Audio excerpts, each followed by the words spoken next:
Welcome back, everyone, to a fourth week of our Saturday sessions.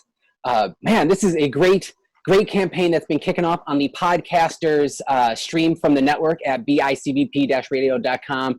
However you're watching this, whether on a replay, whether on YouTube, if you're listening to it, we do have a YouTube page, so check it out over there if you want to watch it. I'm going to tell you, you miss out a lot when you're just listening to it. But we're going to dive right back in.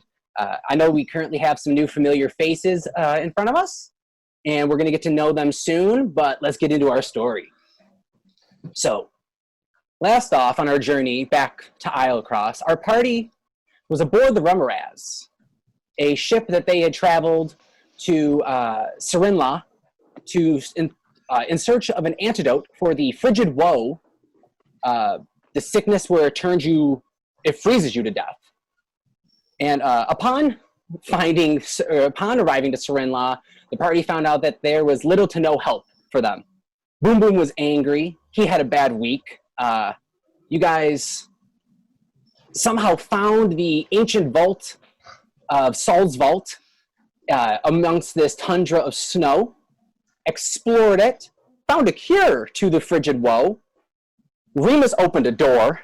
Oh, yeah. Boom Boom started a fight. And our party ran away in fear of what was behind them. Collapsing the cave. Oh, wait. Oh, no, you guys didn't run away in fear. I don't remember it that way at all. You didn't run away. You didn't run away in fear. I forgot. You guys fought killed the guy. I forgot. You guys didn't. Dude, we threw like a magic knife through his neck. Yeah. That is true. No. In his face. That is true. It doesn't run away. And then we collapse the entrance. Yeah, and then we collapse the entrance. Upon leaving Saul's vault, the party was unable to find Damien and returned back to the village to meet the buyer. After meeting up with the buyer, the party learned that some chests are better left closed as they disposed of the ancient merchant that has been there, the settlement, since it was created. Meeting up with Captain Hollis, they boarded the Remus. Boom Boom was given a gun in trade for a pair of pants that were very, very nice. And the party took off. Our party leveled up to level 3, which we have our new players joining us at level 3 as well. There was a little bit of an extra at the end of the show that you guys got to tune in to listen if you stayed in. And right now we open up as our party has about 2 days left until their voyage. Boom Boom, I assume Captain Hollis has been training with you on shooting your pistol? Oh, we've been doing nothing but smoking and shooting. I'll let you know. You're slowly running out of cigars to smoke and light your pistol, so you will have to figure out a way to attempt to light that upon finding bullets. I will say that when you are when you run out of shots, he's not taken from your 5 that you have, so you have them in your parcel. He's got a barrel full of ammo, and he's given them over to you to play with. Oh, in that case, I go, Boom Boom ask you for a small handful of shots that he may take with him. I'm just going to ask for more ammo. So he's got a barrel full. Yeah, so you have a... you want more on top of the 5? Yeah, of course. Boom Boom will find you pants. More pants. Okay, I'll say he gives you a handful, scoops out. I'll give you 20 shots. Love it. Why not? Just a handful of just powder and bullets. Remus, you've been just hanging out. I don't know what you've been doing on the ship, but you have been tapping into your mind and have been experiencing some new powers. Yeah, I've been figuring it out. I can make a blade with my mind. Yeah. I've just been like laying on my bed, throwing imaginary daggers at the ceiling and seeing what happens. All right. And as you do, you can slowly start to see where you're throwing it. Make a perception check, actually, at the ceiling as you're laying in your bed.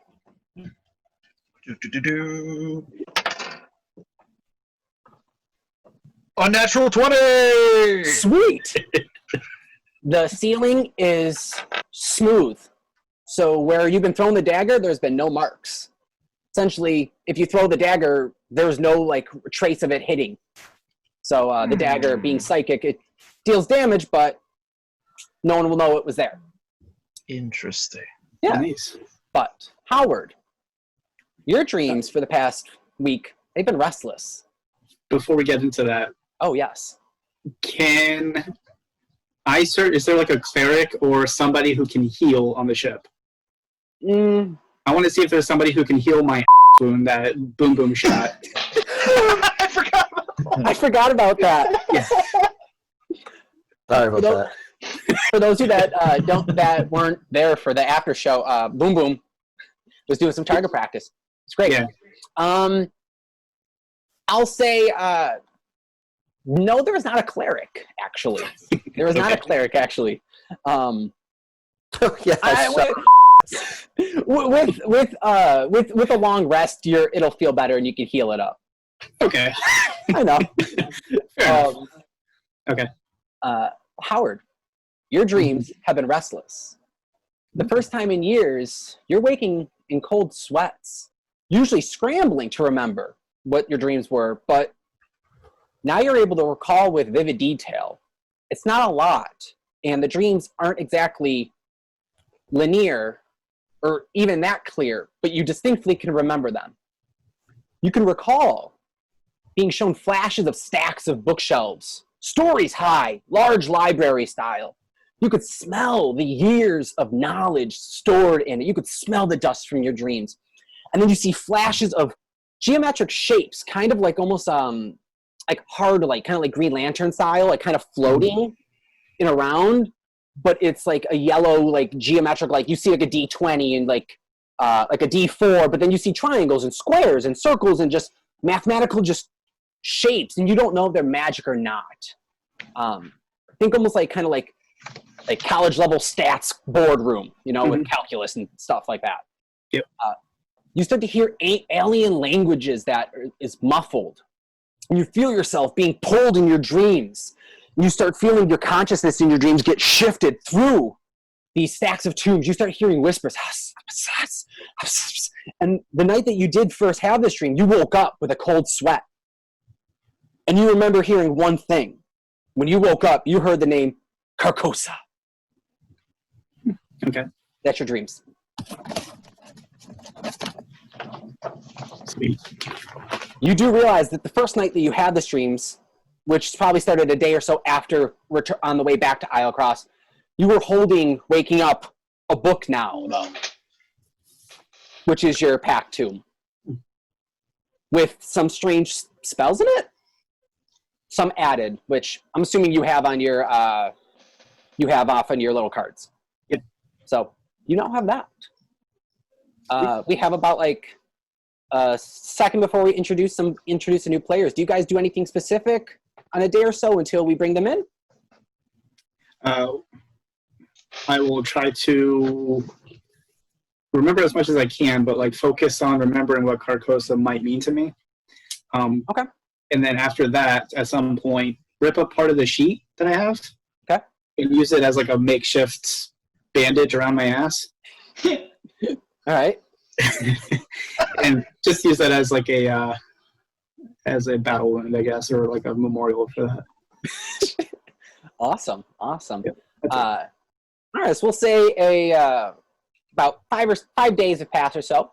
You guys are now nearing Isle Cross. It's been beautiful. The weather has been fine. There's been no attacks from harpies. There's been tale of a strange orc ripping one's head off and using it as puppets. Maybe has been spread word from Boom Boom. The tale of Harpington has reached the other harpies, and none try to attack. There is something I want to do. Oh. I want to try to craft a ring out of the feathers from the harpies. A ring? Yeah. Like for your hand? No, for Jen. Oh, okay. Make a sleight of hand check. Oh, that's not gonna be good. Or I'd say dex check, if that would be better. Because you're not really. I mean, I say sleight of hand because you're trying to be delicate. But All right. I don't think it's gonna be better, but No. I got a 5.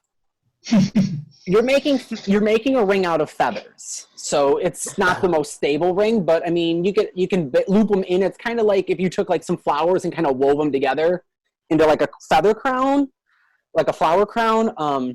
After the first feather, Boom Boom knows he's beat, so he's now convincing.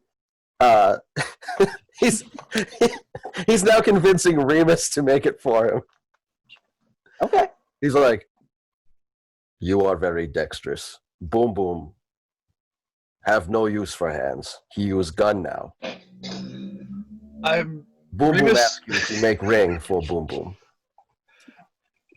So Remus, you just kind of see like a light bulb pop in his eyes, and he's like, "All right, Boom Boom, I'll do this, but I need you to do something for me first." Boom Boom will do it. All right, this might hurt. Boom Boom is confused. What?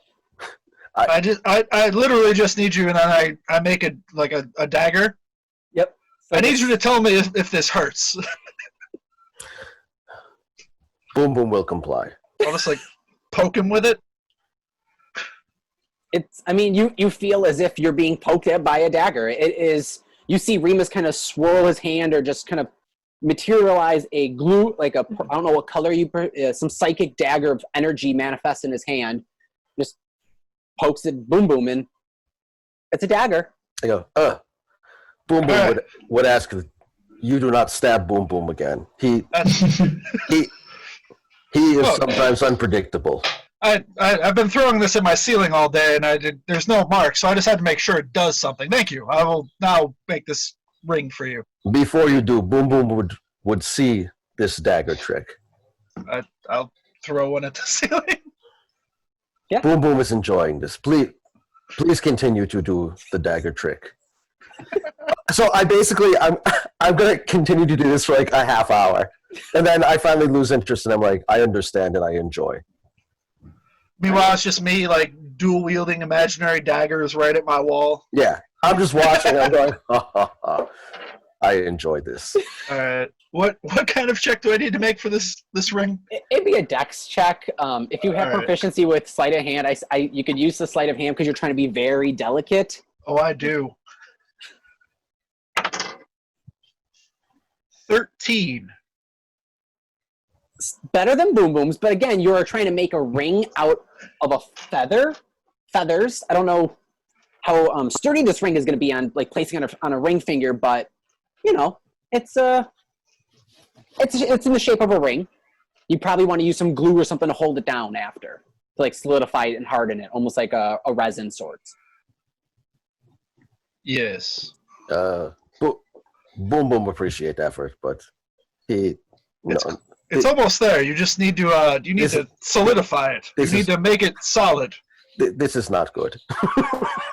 Boom Boom will wear because you make, but Boom Boom not give his gift. I feel like you might be able to find a ring in the kitchen or something. Or maybe the captain has an extra? Boom Boom is on quest to find pants for Captain. Boom Boom not ask Captain for anything. He already give Boom Boom shells to shoot new gun with. That is, I did not know. Good. That's good. Boom Boom is packing heat. I pull out the bag and I show him all like, the ball shots. Like, this will cause trouble for other people. I can't wait. Those were very nice pants. I'm happy he gave you so much for them. They were very quality pants. Please continue with the dagger trick. And then I would like to just watch the dagger trick for another like 3 hours. That's it for me. I've got nothing else going on. All right, cool. All right. And then I clap. I'm like, ha, ha, ha. All right. So then we'll say about a day or so from your destination, you guys are all out on the ship, enjoying the weather. Boom Boom's taking practice shots. Remus, you're chilling somewhere, throwing daggers, still just kind of tossing them up in the sky, seeing how far they'll go. Howard, you're possibly walking around on the ship deck, looking around in circles, just kind of enjoying reading your book, starting to become lost in it. And out of nowhere, the weather changes. In the split second, this perfectly calm day turns and does a 180. The sky becomes black and dark. Clouds roll in. Winds begin to rip around the ship, hurricane style. Howard, you during this become frozen in place and your eyes black over and you zone out. You're going into a dream state for a moment. Everyone else, besides Howard, while this is happening, the ship is now rocking. You hear the captain screaming, barking orders. Get the ropes handle down! Get it! Go! Put man overboard! You hear waves are crashing over. This was not on deck. This was not on the plan for today. You hear a scream as someone gets launched overboard. Everyone's trying to start to tie down. Boom Boom and Remus, what are you guys gonna do during this? Everyone's trying to like tighten the ship down in ropes and. When the guy goes overboard, the first thing I do is go, Boom Boom did not do that. Boom Boom did not contribute to man going over, but we will save. I'm going to try to save the guy. I'm not going to jump in the water, but, someone gives me a rope, I'll try to, that, I got my lasso. I'm going to use zombie lasso and try to. You do. Make an attack roll. With what? or make a roll for it with dexterity. Oh God, dexterity. You're not no cowboy. Since when do you know how to lasso? I don't know. It's just one of the many things that I've been picking up along the way. He learned it in the circus. Yeah. Oh, true. Like ventriloquism. Yes. Which I'm not good at that either. Hey, a 0. He is long gone. He is long gone. You see the hand as the rope goes through it, it just sinks down. This is my third 0 of the campaign. Remus, what are you doing in the middle of this? I'm going to try and secure everything on the ship. Okay. Like help people tie things down. I have no idea what I'm doing on a boat, but I'm going to try and find someone that looks like they know what they're doing and assist them. Okay, so you run over the captain, and he's kind of like, he's trying to help you tighten you're both are holding one of the masts as you see the top of the mast get struck by lightning, and you start to see it start to fall as and like kind of collapse in. Howard. Oh, I'd like to help as well, Anthony. Okay. Once I see happening, I'm like, oh, Boom Boom will help. He's very strong. Okay. And walk over. All right, so you go over to help. You guys are trying to help in on this one. Howard, during this, you start to hear crackling, laughter. You hear a splitting of time, if that even makes sense to you. You hear the cosmos rip open, and you flash back like you're in your dream. And instead of being shown come to you naturally like a dream, where it's just kind of you're appearing and you're seeing it, you feel the vision gets kind of sucked out of your body. And you instantly are shown a water, a shore. There's an enormous city beyond it. It is darkened. You can see the outline, kind of almost like a Manhattan, New York style type city, like huge, magnificent looking city. Not with lights or anything like that, but it's darkened. The sky is pitch black. What you do see in the sky, you think are stars, but instead of glowing a nice bright light like normal, it has this dull purple hue, almost like a night light or a fluorescent light, kind of like at like a purplish glow. And you do see 3 distinct sphere-like moons in different positions among the sky. You see another pole, and there's almost like a glitch, like Matrix style, where like your vision just kind of goes, and you see a castle overlooking a small village on a hill. You hear a scream, another laughter, another flash, and you see a rolling spring land. It's calm and peaceful, and you see 2 battles and 2 armies kind of rolling at each other, charging with swords, screaming, with a dragon flying. Again, another flash. And you are in another of them. You see a open ocean, no ship, and you're just more or less looking, if you choose to look down, you see that your body is just floating, just looking. You see two monolithic giants, think Clash of the Titans style, just throwing slowed punches at each other, punching each other. You see a chariot of fire stretch across the ocean, and poof, you're back on the ship. In this moment, all of you guys hear a loud boom, and everything that you perceived is a big flash of light. You see the mist and the water next to the ship get shot straight up, and it stops for a moment. Stand still. You hear a crack, crack. Two bolts of lightning strike the ship. Arlo and Roon.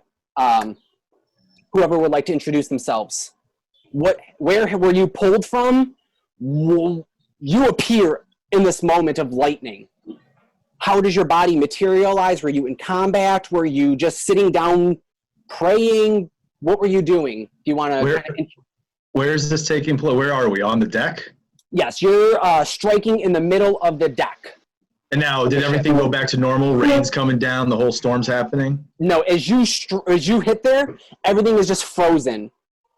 Like everything's. So everybody's moving around.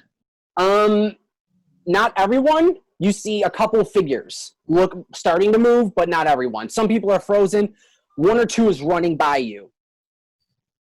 Okay, so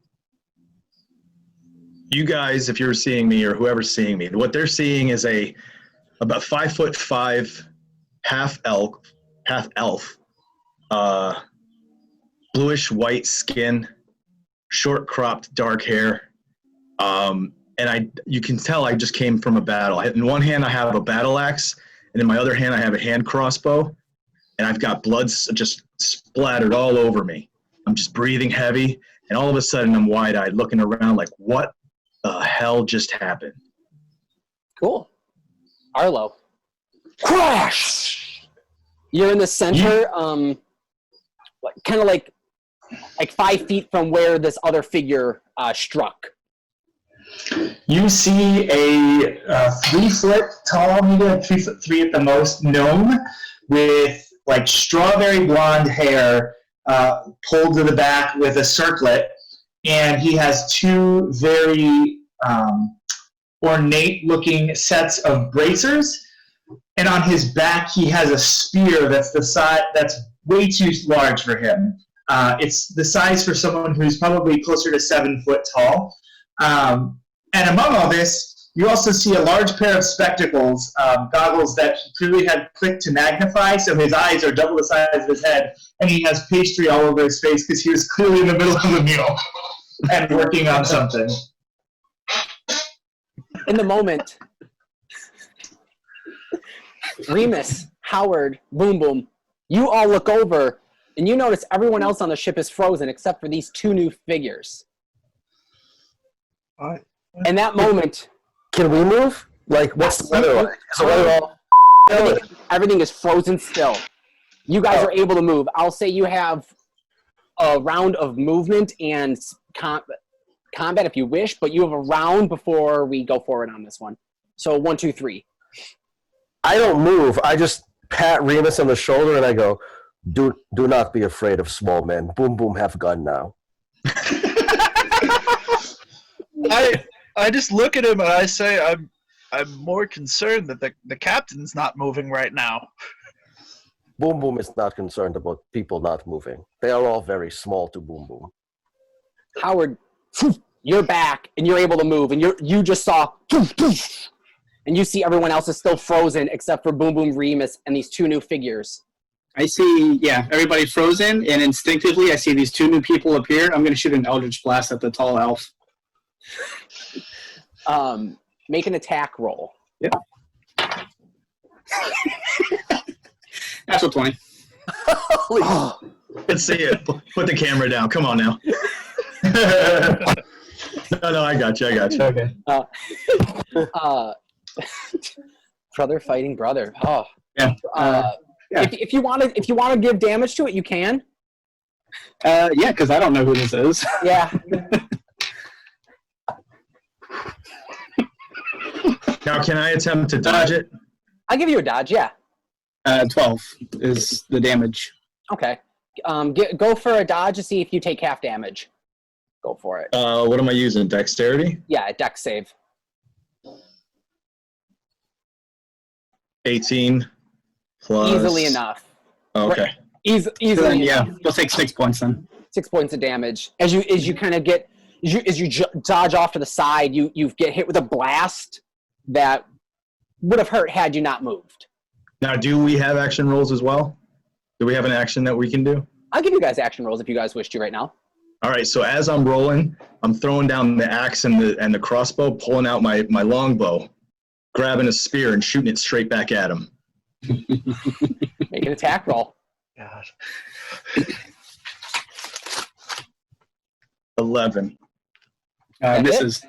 Nope, misses. Arrow. What is the oh, go ahead. Arrow just past, wide of his head.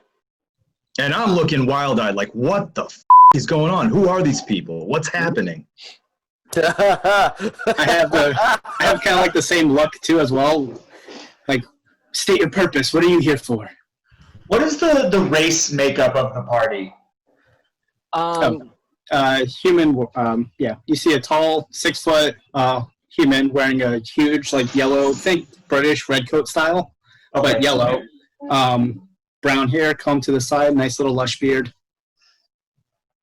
Boom Boom's like 6'5", this like super big, like half orc, bald, ring nose thing, tusks, maybe like little horns. Like, oh wait, no, I'm in better armor now. I'm wearing like scale mail, and I got a great axe strapped to my back. By the way, you do actually have horns. If you didn't before, you do now have slight horns. Awesome. I was hoping so. Nice. Remus? And I am a light purple tiefling. Shorter haircut, not much facial hair to distinguish right now. Probably a little, like, not very large and noticeable horns, but they keep pretty even to his head, so he's well maintainable. I don't know. All right. So But he's like 5'8". Arlo has never seen a tiefling before, so he's terrified of you. But also, he is naturally orcs are bad. So I would like to throw my Danish at Boom Boom. Oh, that's not a good idea. Make a Danish attack. So it was a 9 with nothing added to it. Can we just say he hits? I would have hit. You're not dodging my Danish. Hellish rebuke. I gotta learn real quick. Boom Boom does not. So you just see this 3-foot gnome go. And throw a All of a Danish. sudden, fire from the depths of hell. I love it. It's a save, right? I mean, it's a point your finger. The creature takes blah blah blah at higher levels. 1d10 for additional. So, attack save Dex 12. Dex. That is a 12 exactly. We'll say it hits then. Or yeah, Okay. because if you hit the AC, yeah. All right. So Wait, hold on. It was a save of 12, and you rolled the 12. You saved Yeah. it. So is it half damage? yeah. So it does Okay. 6 then. Nice. Boom Boom suddenly goes like this. He goes, I think you should not throw pastry at Boom Boom. And he turns to Howard and goes, You have come unglued. For now Boom Boom voices Boom Boom no longer know what is happening in reality. Small bloody man, explain why you shoot at brother. Small man, explain why you throw pastry at Boom Boom. And how you arrive via lightning. Boom Boom never see someone come from lightning. I'll say it that one real quick. As DM, I'm gonna in round combat round. Howard, you feel a bony grasp on your shoulder, and as you turn around, is just compelled to. You see a figure in a cloak, completely covered. That just you can't discern any distinct details other than his grip was very cold and very lichy-ish, if that makes sense. Mm-hmm. And you hear in your mind, you must travel past where the devils lay themselves, beyond where the light touches in the city of old, and into the city of old. And in that, everything with the sea, as you hear that, you see, and the water drops, crashes, the icebergs that were in the frozen water shift, splashes. And as you guys start to look around, you're not in the ocean you were before.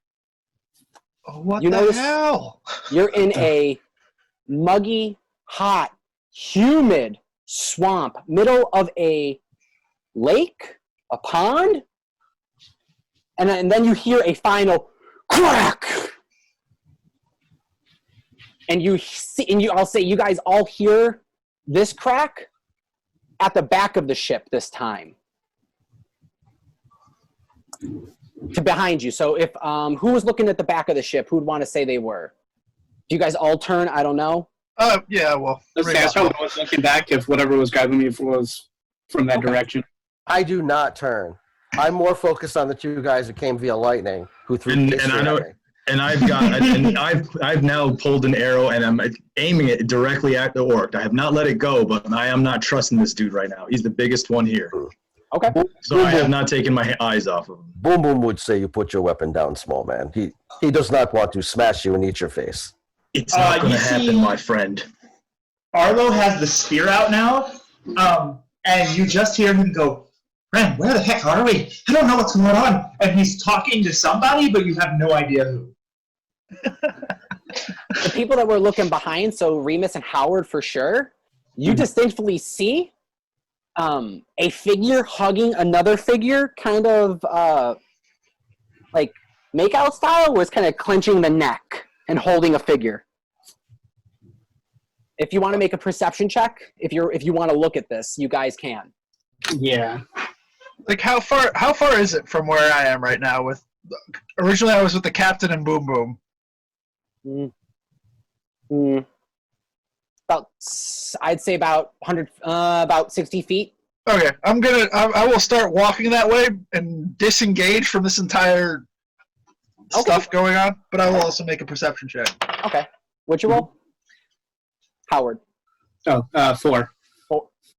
7. You see two figures. What did you get, Remus? I got a 7. You see the one figure drop it, and you distinctly notice that the figure holding the one just lets go and just drops.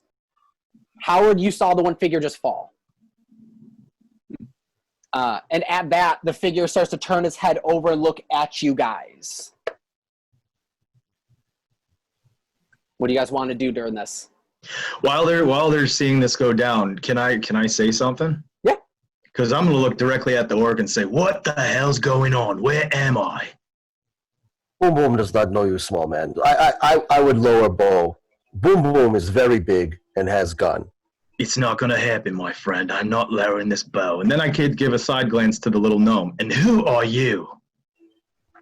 Ren, who the heck are these guys? Where the heck are we? This is not the arbor anymore. Who are you talking to? Boom Boom. They would see the blade glowing, right? Like as Yeah. in response. Okay. It's not hitting yet. It's not glowing Okay. yet. It's not responding. Boom Boom would like pastry from small man, but not thrown at Boom Boom in hostility. Do you have pastry for Boom Boom? He will very apprehensively, because you're talking nicely to him, reach in and like in his pack, he definitely has pastries and pulls out like a small like cheese Danish and has it like spear on one hand with it underneath his elbow and then holding out the pastry with the other hand. I approach and take it, and I go, Boom Boom thanks you. And I just eat it casually, and then I'm like, He's shaking. small man should lower spear. Boom Boom is not going to crush you. But this one, and he points over at he points over and goes, you should really put down bow. Brothers can explain bad things happen when people hostile to Boom Boom. He does not like that. During this whole spear pastry exchange, Roon's just looking super confused now. I mean, blood's still dripping off of him. You know, he's all disheveled and he's still breathing heavy. He's just like, am I dreaming kind of a thing? Like, what the hell's happening here? All right. Remus, Howard, you guys saw the figures. You guys doing anything yet? I'm still walking over to just like check out what that figure is that's still standing, but I hear all of this happening, and over my shoulder I yell that you don't want to end up like Harpington. Have that. And so I start to slowly lower my bow. Boom Boom thinks that is a good idea. You look like you need help. Are you cut? Boom Boom did not shoot you. Trust me, friend. None of this blood's mine. So I'm going to say right there, I need everyone to roll initiative. There is a surprise round. Hold on 1 second. Oh, shit. Mm-hmm. Remus, you shouted and you were the one walking. That's I true. am sorry about that. He's not You sorry. you see this figure up on the other side of the deck leap into the sky. And as it leaps, it comes down at you with a claw to go scrape at you with its hand. And it is a 23 to attack? Oh, yeah. 23 to hit. Oh, yeah. You take 8 points of slashing damage. As right up now in front of your face, you see this figure with its face dripping in blood, brandishing 2 fangs with a bloodied hand now looking at you in front of it. Would I have heard that? Oh, yeah. It jumped, leaped. You saw this figure leap in front of you. And it's now, I'm assuming, Remus, by this point, you're sort of in the middle, kind of toward, little like 20 feet away from it. Yeah. So I'm picturing it kind of being in you guys kind of all surrounding where Remus and this figure thing is. So you guys kind of all saw this leap and this jump happen. And that's where we're going to roll initiative. I got a 13. 17. 14. So real quick. Boom Boom, what was it? 13. 13. Chris? 17. And that's Roon to you, mate. Boom Boom. Boom Boom. I got to remember that. Is A. B is Roon. Arlo. 18. Chris, you sound like the dingo character from that Simpsons episode with the Sonic the Hedgehog, where it's like, game over, mate. That's all I can picture now, and it's amazing. That's awesome, dude. Howard. 14. 14. And who's Remus? 21. Oh, nice. Nice. Nice. He hit me, and I don't know what to do yet. Actually, would that work? Maybe that would work. Sweet. How far does that work?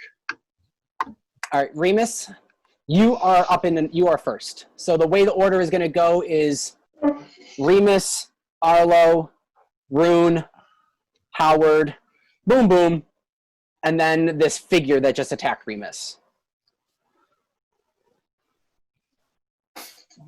Remus, your turn. Ah, man, I'm sorry, I'm trying to think what to do. No, you're good. Part of me wants to try something weird out. Part of me wants to... You? No. What? I thought you were looking for a barrel to hide in. Are there barrels still? There is a barrel if you want to go hide in a barrel. I'm gonna... Alright, I'm totally doing that. I'm going to use one of my psionic daggers and throw it at him. Okay. Make an attack roll. Alright. That's 23. 23 hits. Roll for damage. 9 damage! Nice. Very nice. And then I'm going to bonus action disengage, or no. Or how far am I from him? It's right up on you. Oh, then yeah. Yeah, I'm still going to bonus action disengage and kind of field out so we're circling as a confused unit. Okay. Arlo, what would you like to do? You can feel the spear is pulsating, but you're not hearing anything yet. May I say, How far? Oh, go ahead. I'm so sorry, Arlo. May I say something like out of context? Like, I'm just kind of looking at like the bloody guy and the pastry guy, and then Howard, and I go, everyone wait. Purple man will hide in barrel.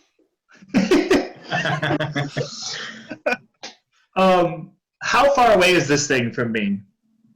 It is, I'd say 20 feet. It's kind of like right in the center of everyone. Now, I don't really know if it's what the heck is going on, so I don't know if I would just turn and attack something. So this is what you see. Arlo pulls his hair back into a small ponytail, and you watch the sides of his heads are actually shaved. You can see now with the hair and the ponytail, and you watch his 2 runes flash on his head, and his skin starts to turn gray, and he goes from 3 feet tall to 7 feet tall, and just his muscles rip. And you hear him go from talking like this to, "Hey, let's do this!" This is awesome. Oh, this is amazing. Yup. I go, Boom Boom did not see this coming. And that's my whole turn. I'm not going to attack yet, but the spear is at the ready. And now is the right size for him. It is Roon. You're up. You have this. For me, I'm going. So it's one action, right? Yes. So I'm just going to reach into my bag and pull out a healing potion to, drink it down and recover the damage I took from that little human arrow. Nice. I'll say you heal up easily. I don't know what kind of healing potion you had, but you're back up to full health, I'd say. All right, cool. That's good. That's an action to take that. It goes to Howard. I'm going to look at the figure. Does he look familiar in any way? Like anything that would have been in my dreams?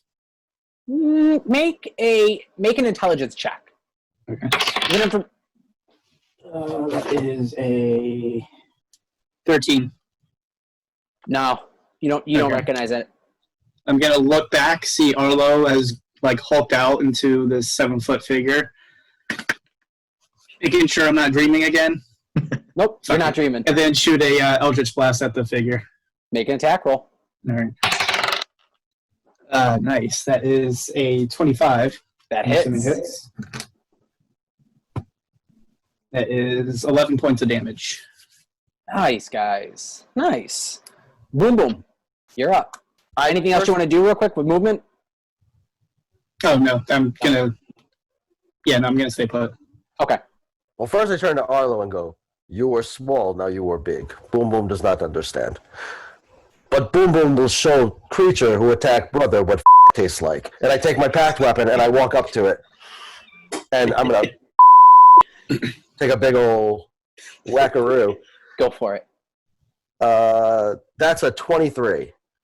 That hits. Roll damage. Give it to him. That's a 12. Nice. And then I don't disengage or anything. I stand there and I look at whatever this thing is and I go, "Boom Boom implore you to hit Boom Boom." And I can't do that. I was going to say I'd like to intimidate it, but that's an action, right? Is intimidate an action? I'll roll intimidation on it. If you want to, I'll let you do it. I want it to hit me, like specifically. Yeah, we'll say you were the one right up in front of it. All right, 17. Yeah. Oh yeah. He's this creature. You don't know if it's a he or a she. You don't know. It's this humanoid-looking figure. You're now seeing the blood down its face and the nails and the fangs, and it actually, after taking a swipe for you, is going to go straight at you. Great. And is going to try and take a bite at you. Love it. And that is a 15 plus. Say that's 21. That'll hit. Hellish Rebuke. Oh, okay. A dex save of. Wait, what's the dex on this? 15. That'll make it so it takes 11 points of damage. Oh man, yeah. You hit it. You heard it back to back. Boom, boom. Man, all right. You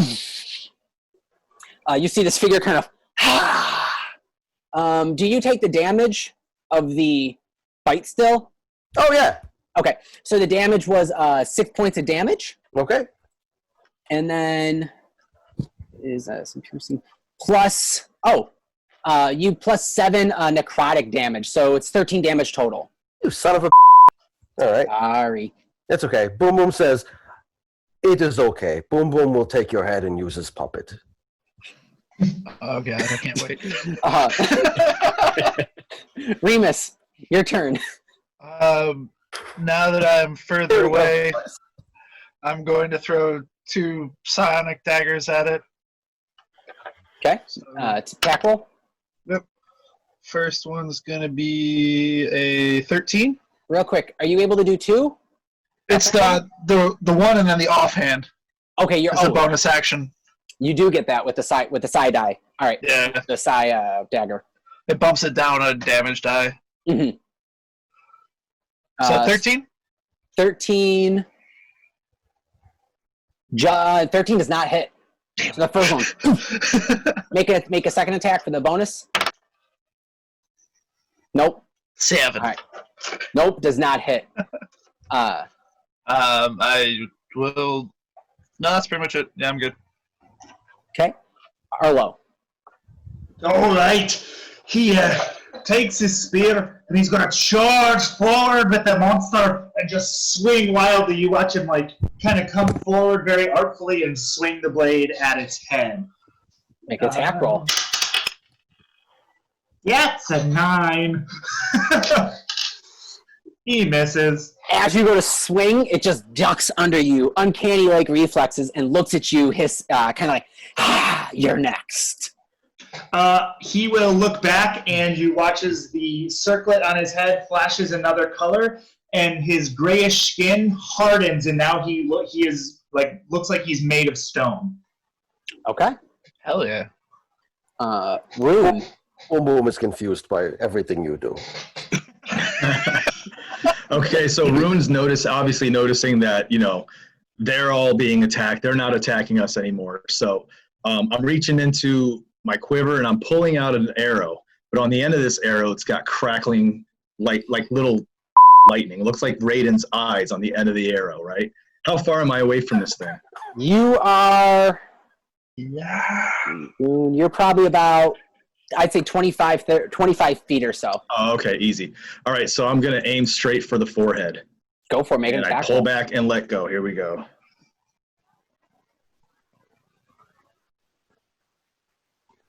$16. Nice. For the called shot, I bumped up the AC to a 15, so you just hit it. Roll for damage. Did you know what the damage die was on that lightning arrow? Do you remember or have it marked? Let me see. I have a D8.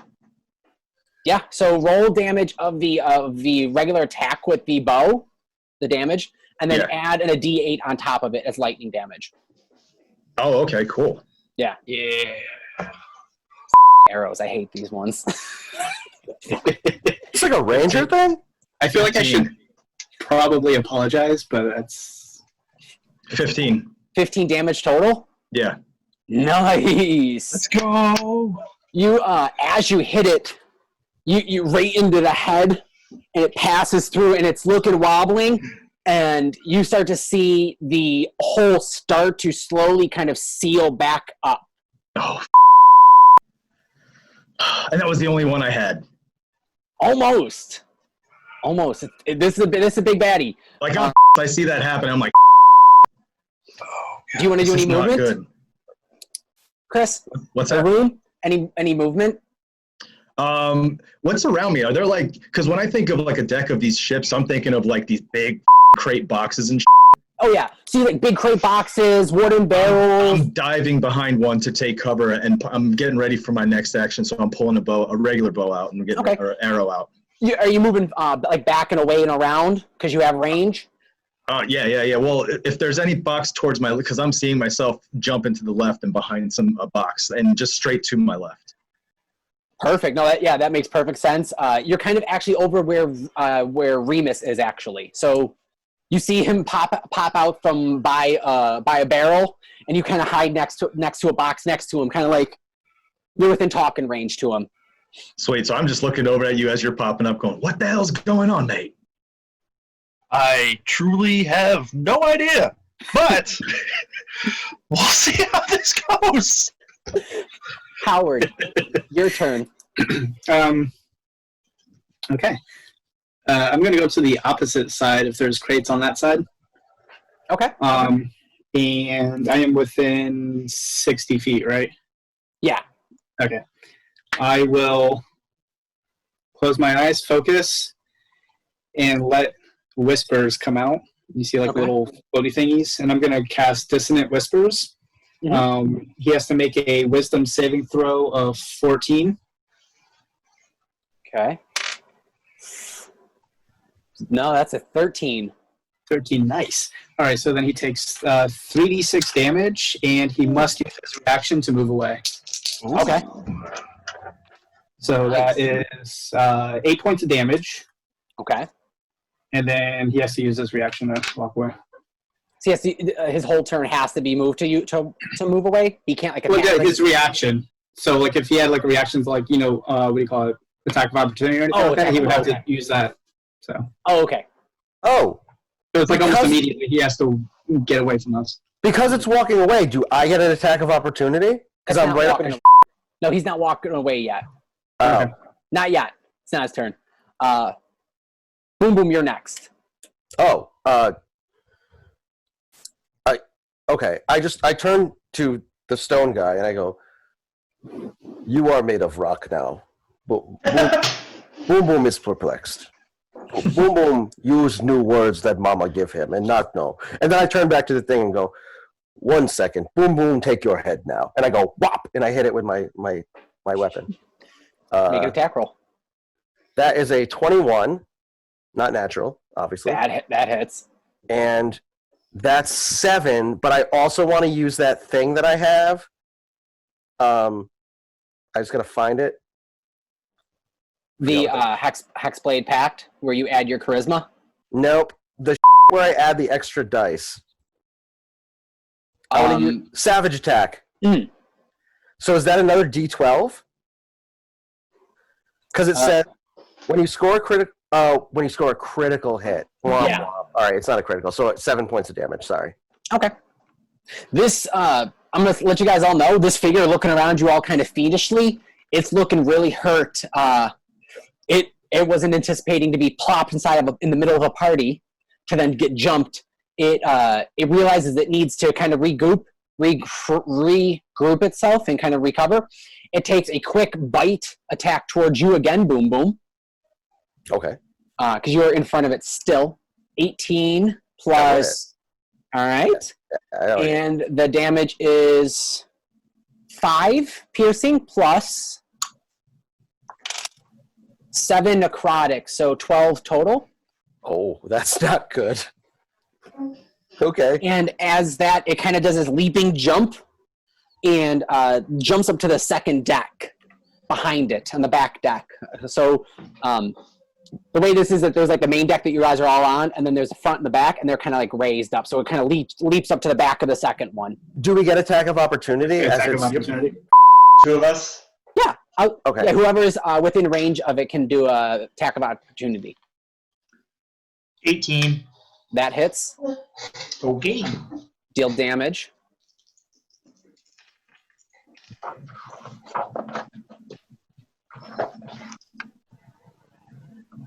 Oh, God. Ha. Oh, I rolled the right way. No. There we go. So that is 12 damage. Okay. Wow. I rolled a nat 20. Yeah! Yeah. And I'm gonna use that stupid thing now. So 13 plus Boom Boom. 11, so 24. How do you want to do this? Because this is I want to cut his head off. I said I was taking his head. All right. So Cut its head, clear I'll off. let And I have skewered it with the spear, and then he like comes across and takes its head, so it's still stuck in my spear. Sure. Boom Boom, I'll say that this is a killing blow. So it could be a tribute if you wish for it. Yep. You want to do that as well? Yep, I want its soul to go to Mama. Got it. So I don't know how you want to speak to it or not, but as you go to swing, how you go to kill it, you see instantly, kind of like Shang Tsung style, like your soul is mine, and like you see the spirit essence pop out of the body and go into your axe. I go, Mama will eat your soul. And real quick, what was your damage total? Because that's your pool. 24, I think. You got a pool of 24 points when you're 10 ready. hit points? Not instant. It's when you drop to 0. You get that pool back.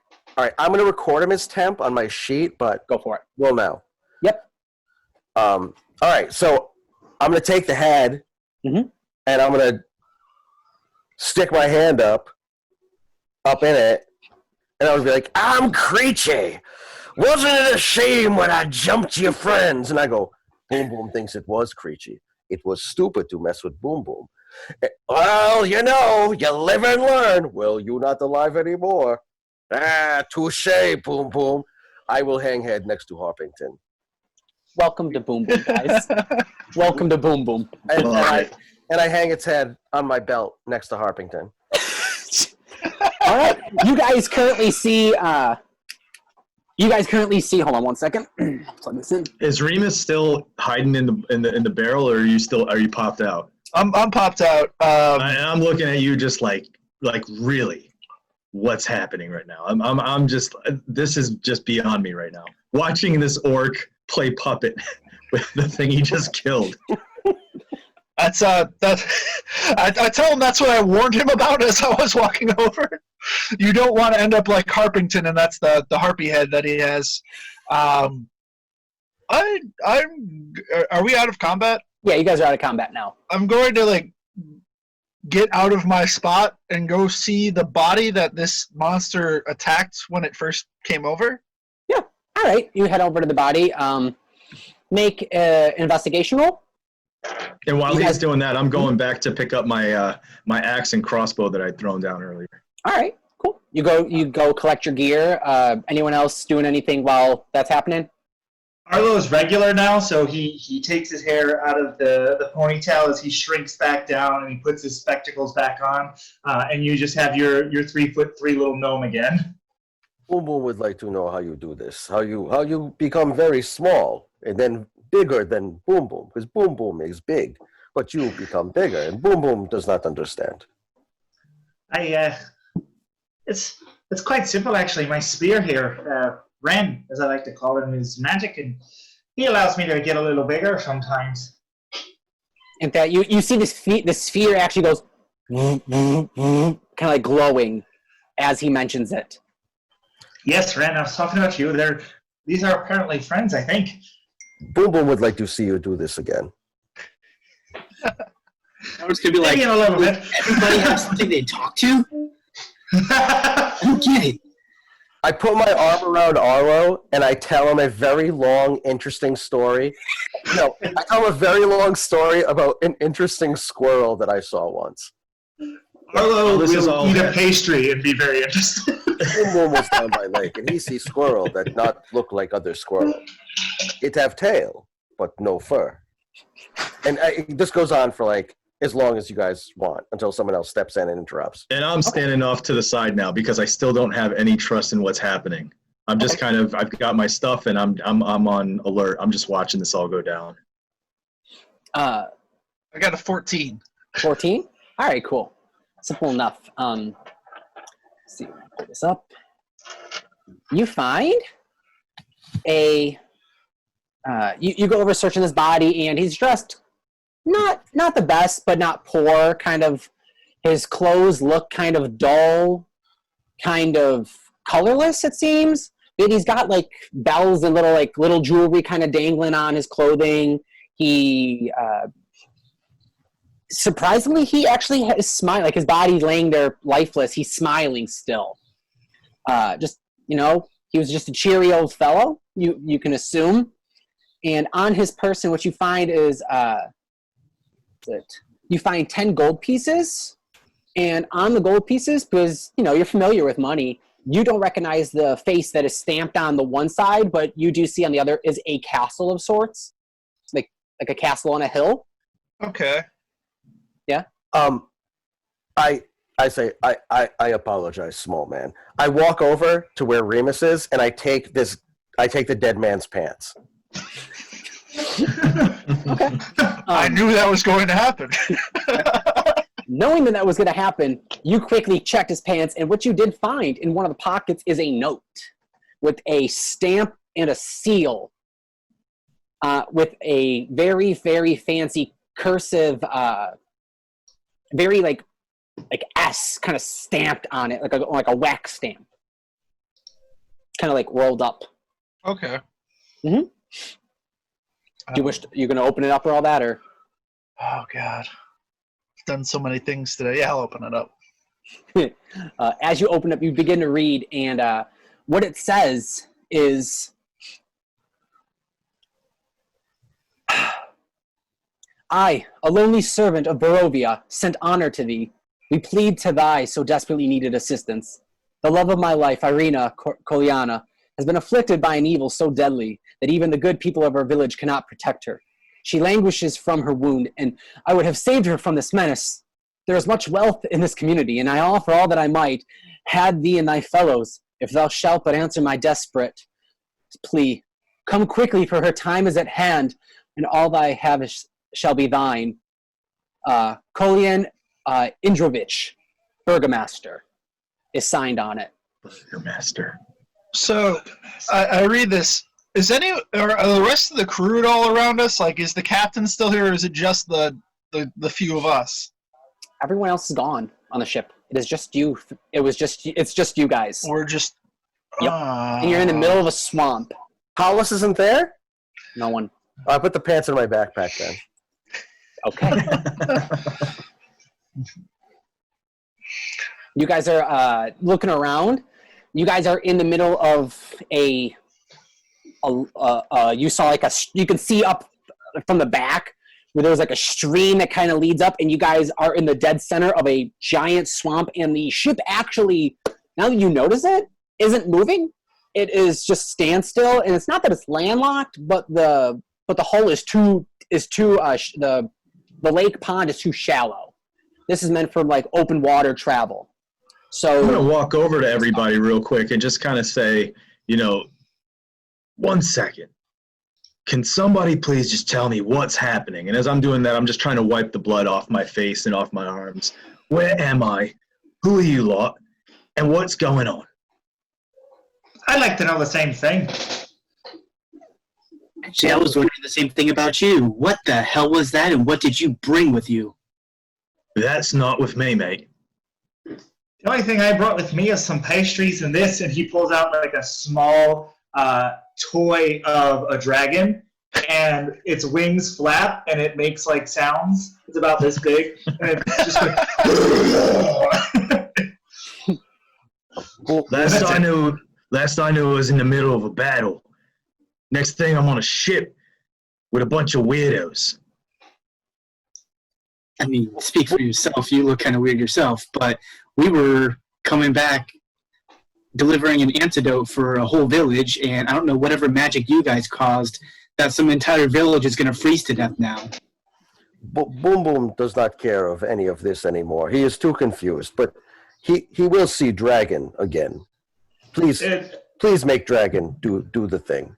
Here, you can have it. It only works for a day, but I just finished working on it before I got zapped here. I aggressively hug him.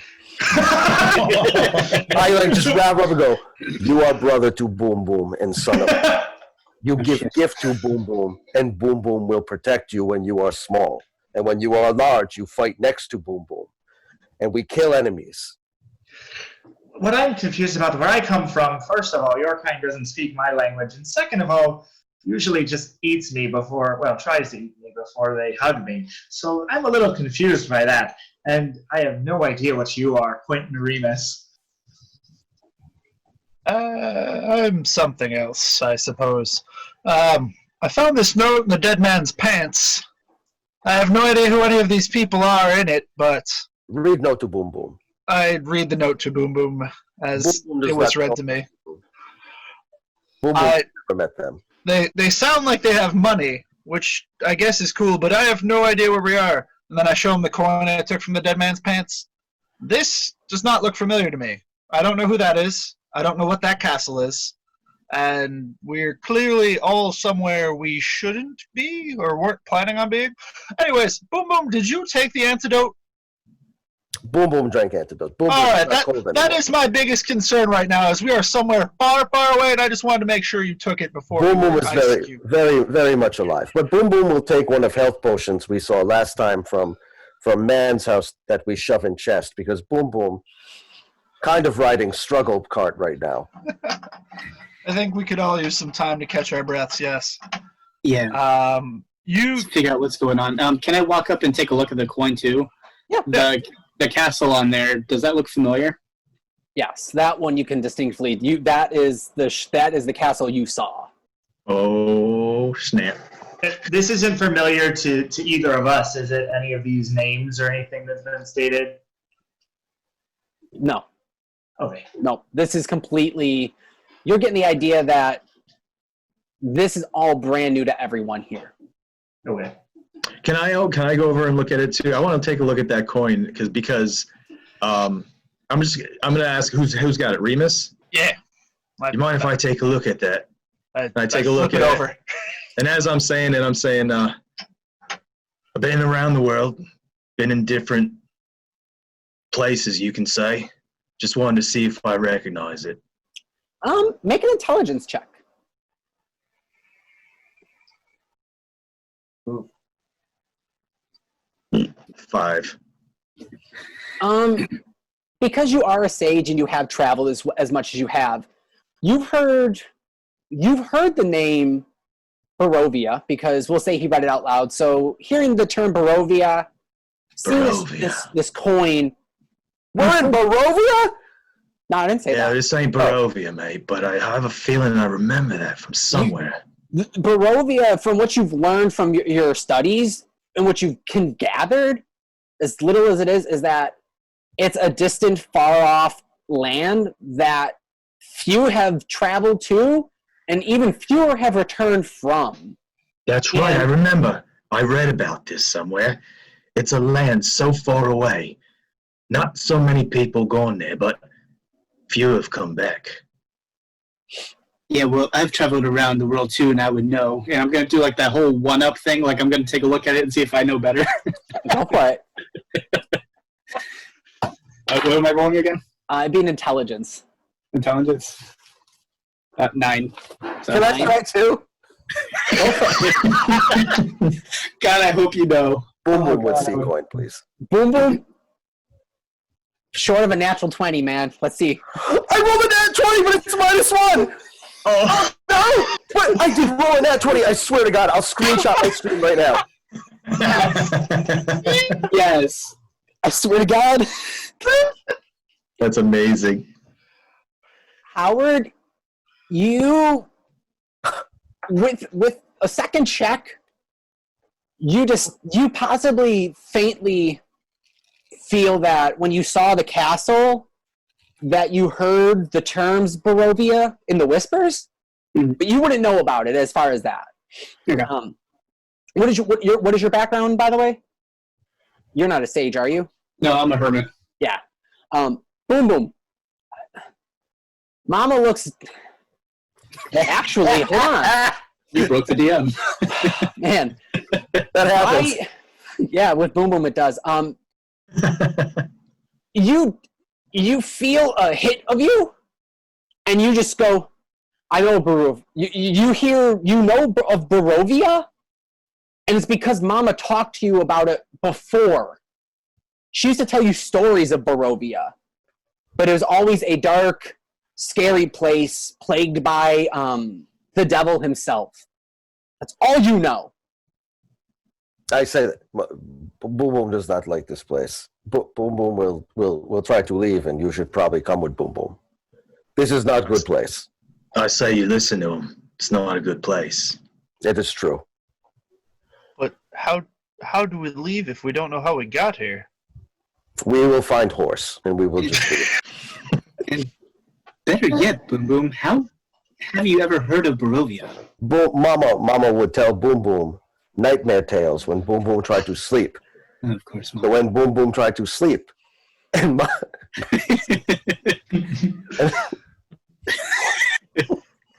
and Mama not want Boom Boom to sleep, she tell him scary story of this Barovia place. Boom Boom not impressed. Boom Boom does not like, but we just find horse and we leave. This is Yes. definitely not Lithandrala, I'll tell you that much.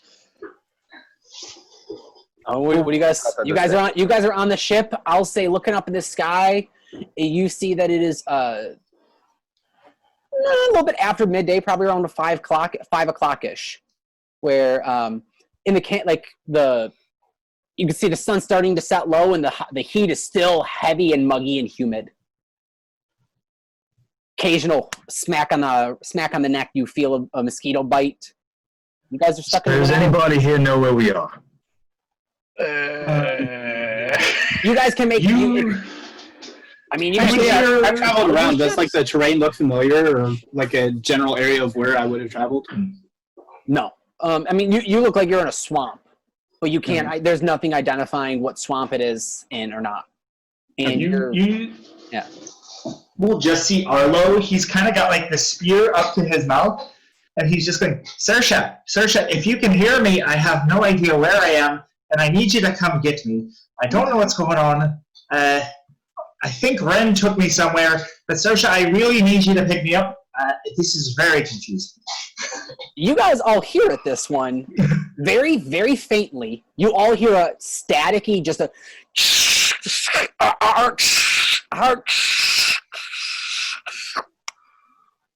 What the hell is that spear? This is Ren. He's my friend. And I'm trying to call my other friend, but I don't know where the heck we are. Good to know we have another one that talks. Someone else has a talking spear? No, we have. Never mind. Long story. Anyway, I'm gonna shake my head a little bit confused, and then I'd like to search the decapitated monster body now. Was it wearing like clothes or anything? It's wearing like dull, draggy clothes. Does it have like a sigil or an emblem or some sort of like? No, it's just wearing like just some like rags and like just kind of like scrapped clothes. Oh. You said we're just surrounded by swamp. There's nothing really discerning, just swamp all around us. Yeah, it's pretty. Basically, you guys are plopped in the middle of a swamp, and if you're looking around, you can see along like the bank of the pond, like not really a pond, it's like a small lake, large pond. You can see like a shore bed. And How far out is it from the boat? It's about 120 feet. And it does. So I want to look over the edge of the boat. Is it just normal water? Dark green. You can't see Like into it. swampy water. Oh yeah, it looks like swampy water. Like you're like, there's probably some creatures and stuff in it. So swimming, you guys may want to be a little smarter about.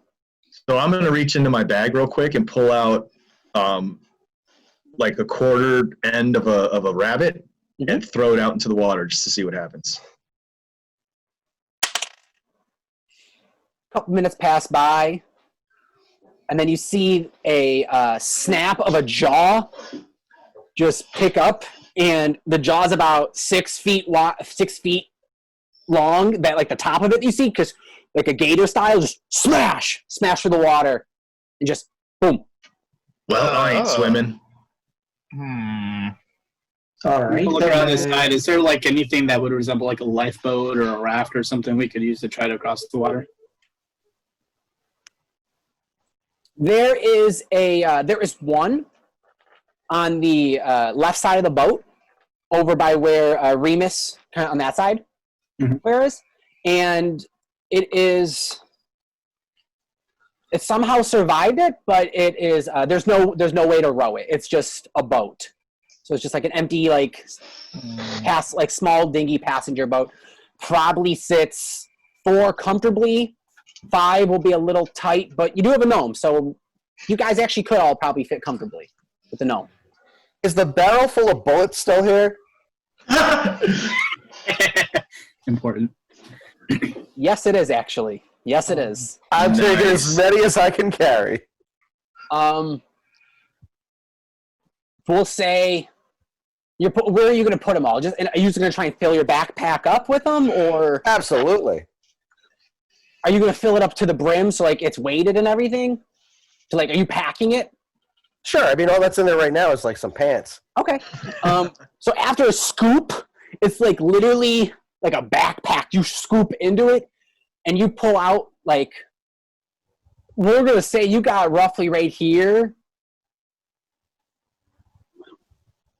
I'd say about 150 shot of just bullets. I'm just going to take 75, so that way I still have some back Pants Okay. room.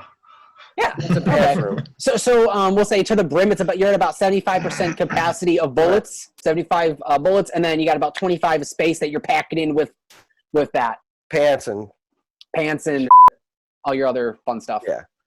Are we close to like? Because you said it was really shallow water. Are we close to the land at all on any side of the boat? It's shallow in the sense that the boat was meant for like open sea voyage, Okay. but it's the pond lake itself. It's kind of like the boat, like the water is sunken, kind of like a low tide. So it's kind of like it doesn't have enough to move anywhere. It's just kind of stuck there. So the water comes up to about halfway of the ship, but not enough to get it moving. I say we throw the 2 bodies overboard by where we saw the alligator and make a run for it on the other side. Let's do it. that's a great idea. First, the other thing, the creature that Creechy's body. Mhm. I'm going to take that pair of pants as well. Okay. Rag pants. Rag pants, cool. Nice. Just so you know, it's shallow in the sense of a boat, but if you guys were to dive into it, you're assuming that you're going to be swimming through this water. It's not a run through the water. Oh. Oh, Okay. Yeah. So you guys do have like a small passenger boat, but you have no way to row with it. So you have to try I and figure think it out. oh, wait a second. I could always use my spear as an oar. Nice. I was just going to say that.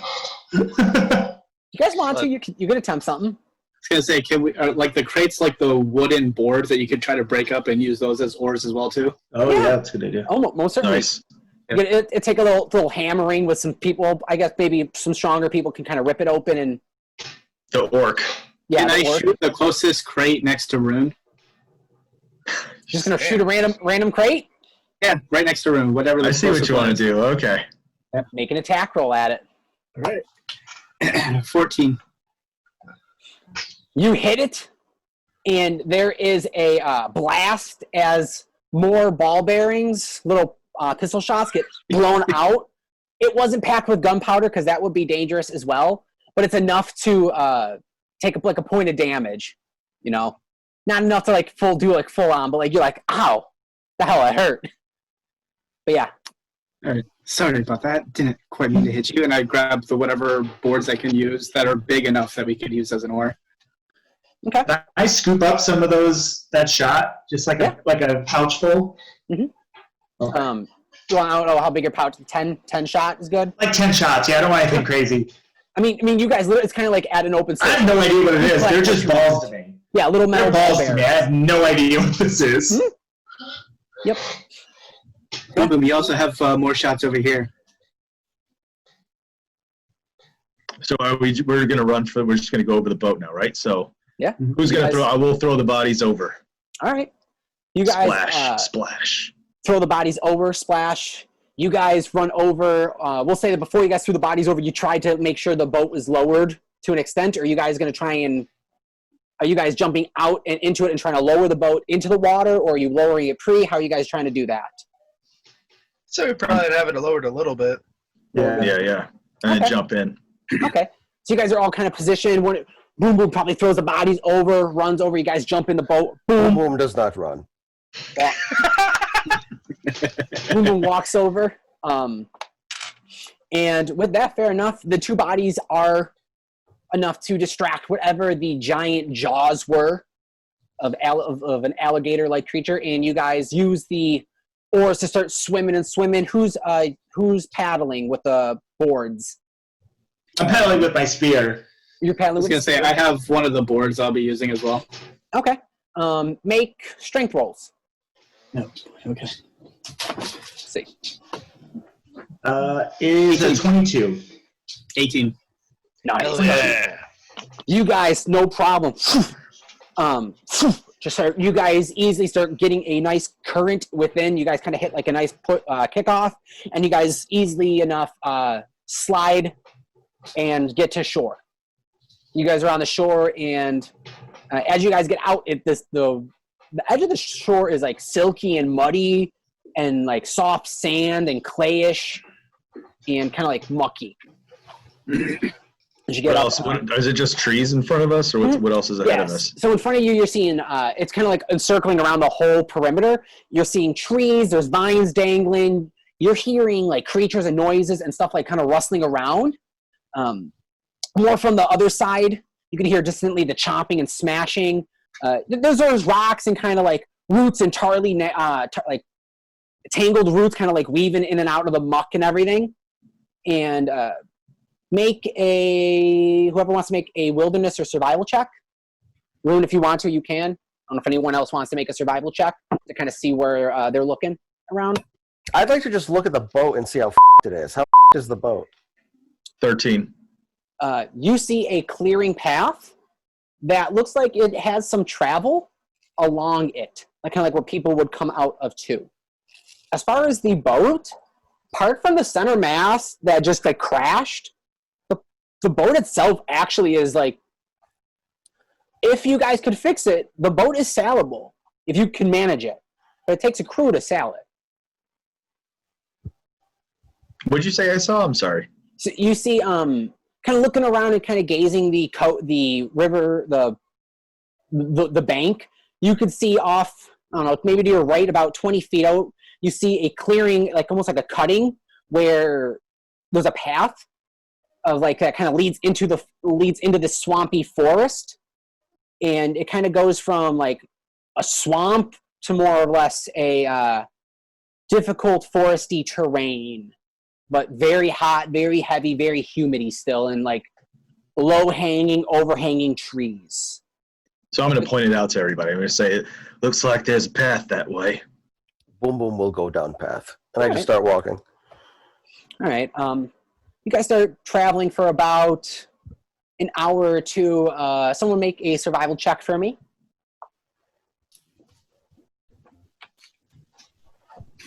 Natural 20. 4. Nice. Are you leading the party as you're walking? Yeah, as the clear leader of the group, sure. Howard, as you're leading, you're scanning, you're keeping a nice eye, and for a second, what you thought was a tentacle of sorts that comes down to like swipe at you, you just kind of move quickly out of the way as a vine just kind of like sways back. And you don't know if it's from the wind or not, but it looks like it went to attack at you, and you just kind of ducked out of the way. You could point it out to the group like, be careful. If you guys want, you guys keep continuing for another 2 hours or so. And right around now, it's starting to get really dark. And it's turned from more of like a marshy, swampy forest to the ground is becoming more solid, more dirt-like.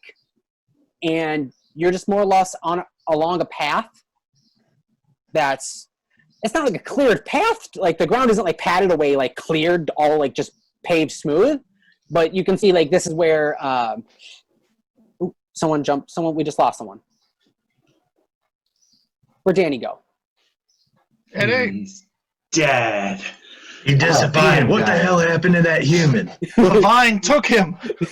As a vine swings at him, I'm hoping he'll just jump right back in. Do you guys notice that it's clearing, like people travel through here, but it's still wilderness on it? Chris, you messaging? Yeah. So this whole 2-hour walk, is this all we see is just swamp around us? These foresty vines, and that's all we have around. Is it still all weird creatures in the air? Yeah, like we hear the sounds of weird creatures still. Yeah, you hear like the sound of like the wild, like you like hear the sound of nature. Like you hear like snarling and kind of like you hear the buzz. And you hear like snappings, and you can hear splashing from far off in the distance, maybe off to your left or right. And okay. I just wanted to get a feel for what the surroundings were by the time we got where we were. Mm-hmm. I'm telling the party this entire time my entire backstory up to including how I've struggled to find a new way to cook an egg. So Arlo will actually hear this part about cooking, and you see him lower his spectacles and reach into his bag, and well, you see, if you want to cook, I have a way to do it very easily, right where you are. And he pulls out this small circular piece, and there's two little metal pieces at the top, and when he flicks it, it creates a small fire and maintains it. Boom It's a lighter. Boom Boom was interested in your way to produce flame. Well, you and Boom Boom will talk. Boom Boom, excellent chef. Also, Boom Boom has gun now and need way to light. What is a gun? Boom Boom will show. I pull out the gun and I blast a shot in the air. Well then, hold on.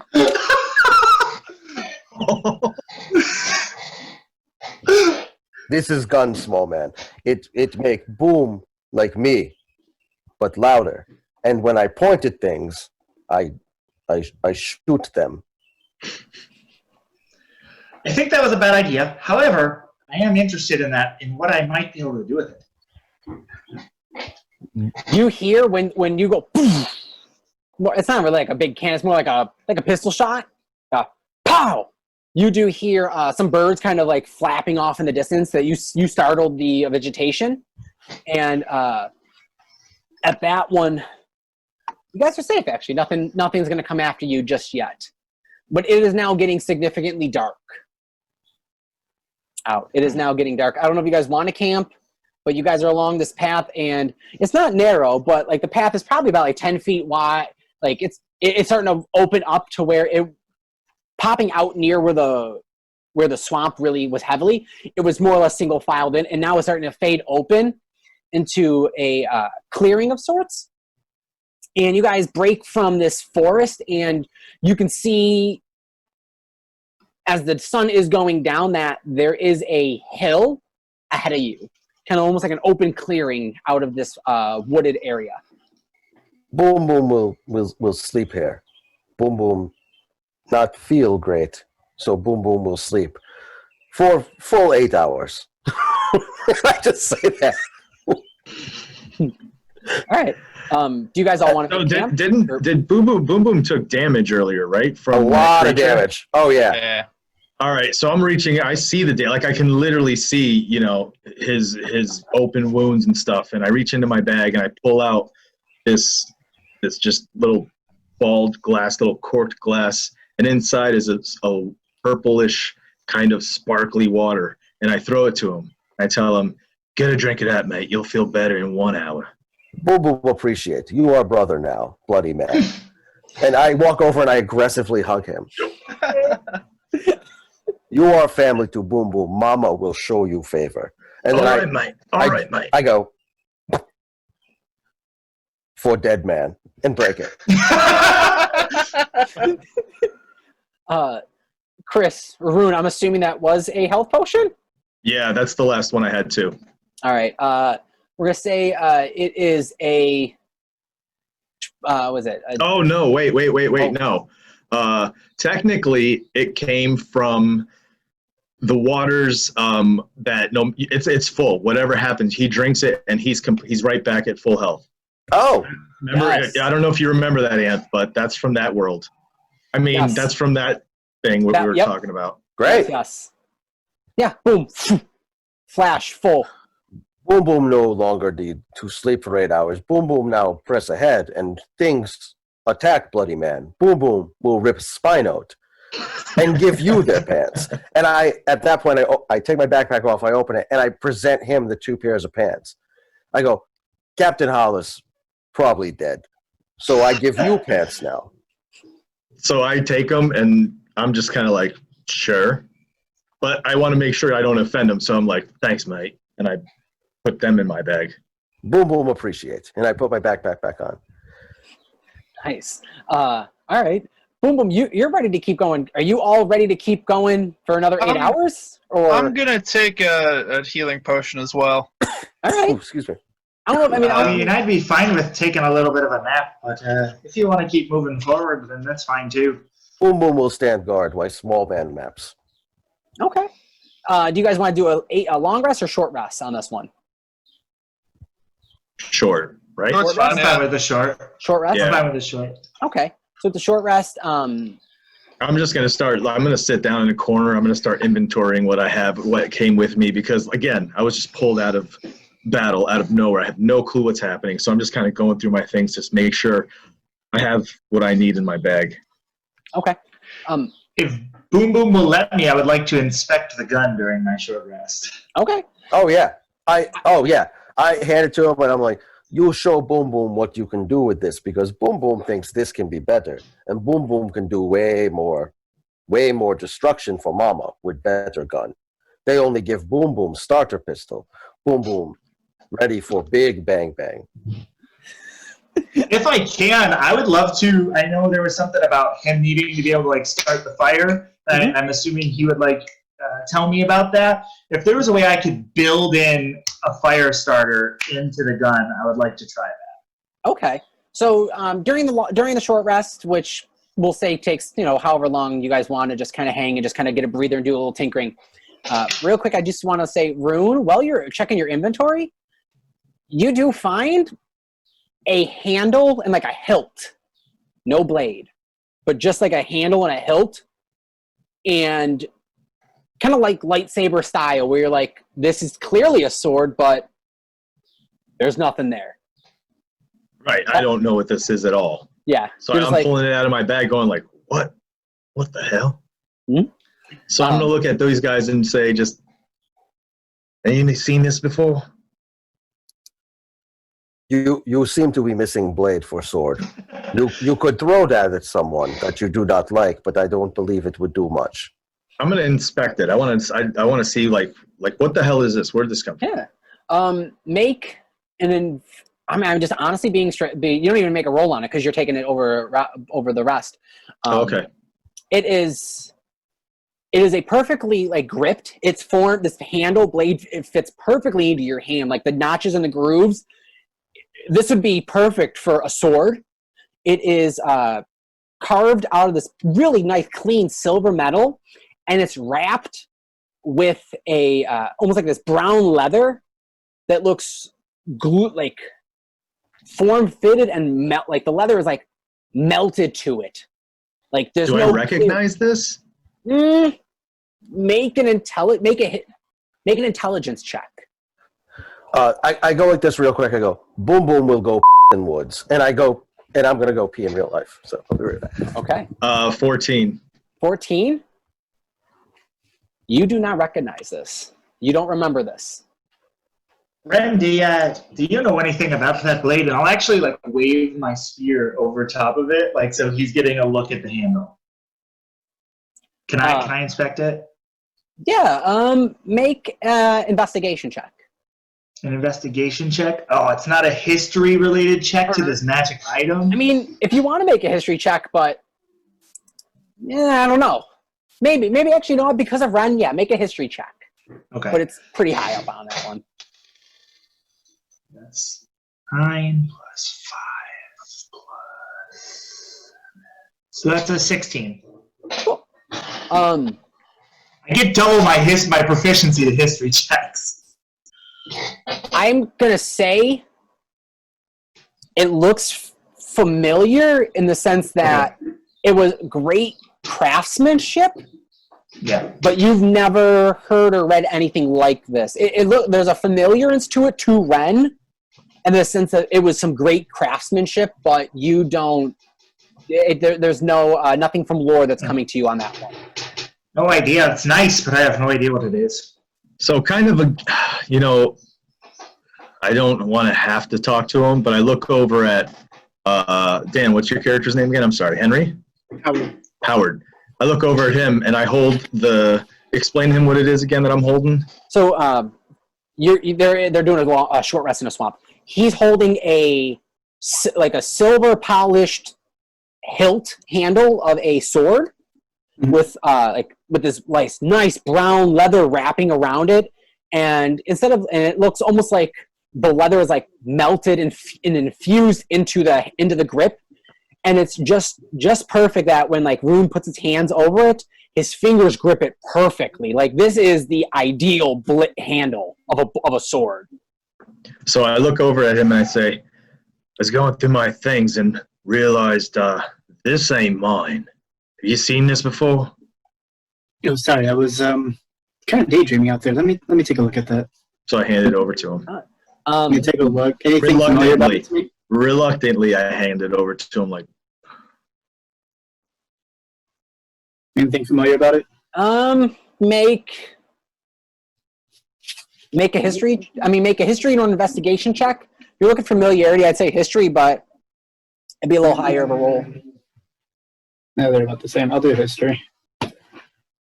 That's a 7.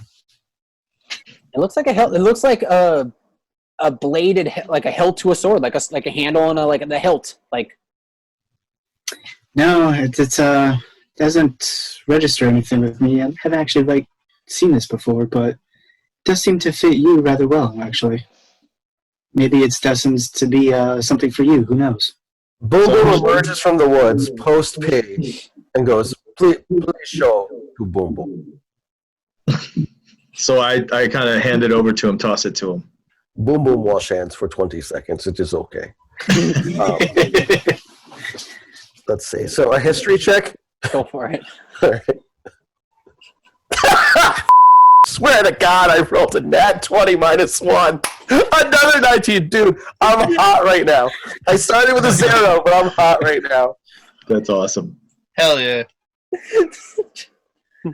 Take my Anthony, you jerk. You get this surge that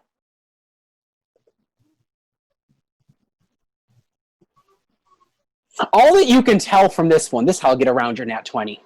But you do know, but it will click. Metagame, you're going to click on this one, but Boom Boom won't click this way. But you'll know. You'll get this, Rick. This came from the same forge from Mama, this handle, this hilt. I don't know how you're going to interpret that. I just say, this is gift from Mama, because you are true brother to Boom Boom. And then I turn to Howard and go, you should stop being to Bloody Man. He is family like we are family. Boom Boom would appreciate you not shoot him anymore. So then I'm going to take the hilt back, and I'm going to think he's just kind of off. I mean, I want to respect this, right? But I'm like, all right, thanks, mate. And I put it back in my bag.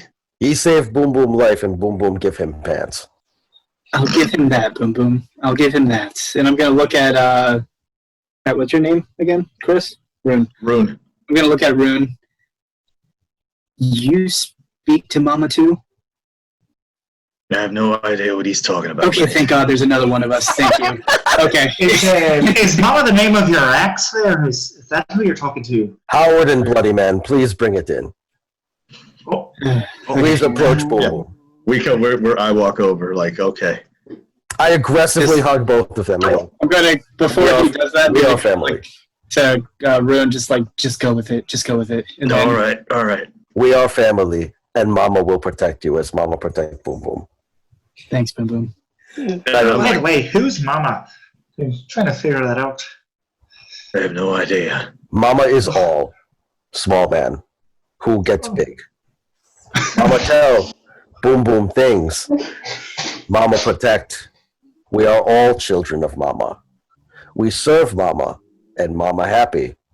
We go against Mama, and Mama not happy. Boom Boom kill painting of fake God. Mama, real God. I turned to the two new friends at this time, and I'm like, the painting caught on fire, and we heard dragons roar. I don't know what to tell you. There's something happening. Don't anger Mama. Got it. Speaking of, how did so there was two things I wanted to do to the gun. Do I need to make checks for those, or? You're a gnome, so you do have tinker. Are you proficient with the tinkering? I'm proficient with tinkering, and I have I actually have 2 devices on proficient, or 3 devices on proficient in making, and 2 of them are both involved in this. Go for it. Project. Roll with advantage on this. I'll give you a advantage roll for both of the contraptions you want to make, or do 2 separate rolls for each one, and just let me know what you want to roll on. Do this. First one was a 3 plus my proficiency in Dex, or is it just it's right? It's plus 5. It'd be proficiency plus Dex. Yeah, so plus 5, and then get one is 11. I'll say you can get one of them. Okay, so one of the modifications. So I'll give him the fire starter, and the other modification I will just make to the gun, but I'm not going to tell you what it is. So I've made a modification. I've made a modification to the trigger. I think you'll like it, kind of by figuring you out. It's more of a personal touch that I do to all my modifications. Boom Boom enjoy when small men do things to make Boom Boom's life better. Can you do anything to Axe? This is gift from Mama, like handle for Bloody Man. I'm more good with devices and making things work a little differently. Axe, not so much, and I don't want to ruin it. Boom Boom does not understand, but Boom Boom respect you for doing thing to Boom Boom gun and giving Boom Boom the fire of hell. Boom Boom will protect you and teach you how to cook. So I'm happy about it. Roon is taking this in, and I literally say this out loud. I'm like, oh, I'm in one of these parties again. Oh, all right. Just remind me when you click the trigger of what I just did. Okay? So I'll say with this, the short rest has come to an end. Are you guys? It's getting towards nightfall. Like it's getting. I'm sorry, but with what he just said, like obviously, I'm pulling the gun out and shooting in the air immediately. You load it. Everything. Okay. That's Howard is instinctively gonna like duck and make sure he's not aiming it at him. That's on brand for Boom Boom. He goes, Boom Boom figured this out now. And I just go, I shoot it. Your gun has a horn now. So as you pull the trigger, it plays like music. And you can pick what the tune is, but it's like... Oh, it's looking It goes... So you have a music box gun. That's awesome. Wow. That's incredible. That's really awesome. So not only did I fire a gun in the middle of the air, but it played... La cucaracha, dude. Oh, God. Boom Boom will appreciate this. Boom Boom enjoy music, and Boom Boom will write you a song. Oh no! It will not be good.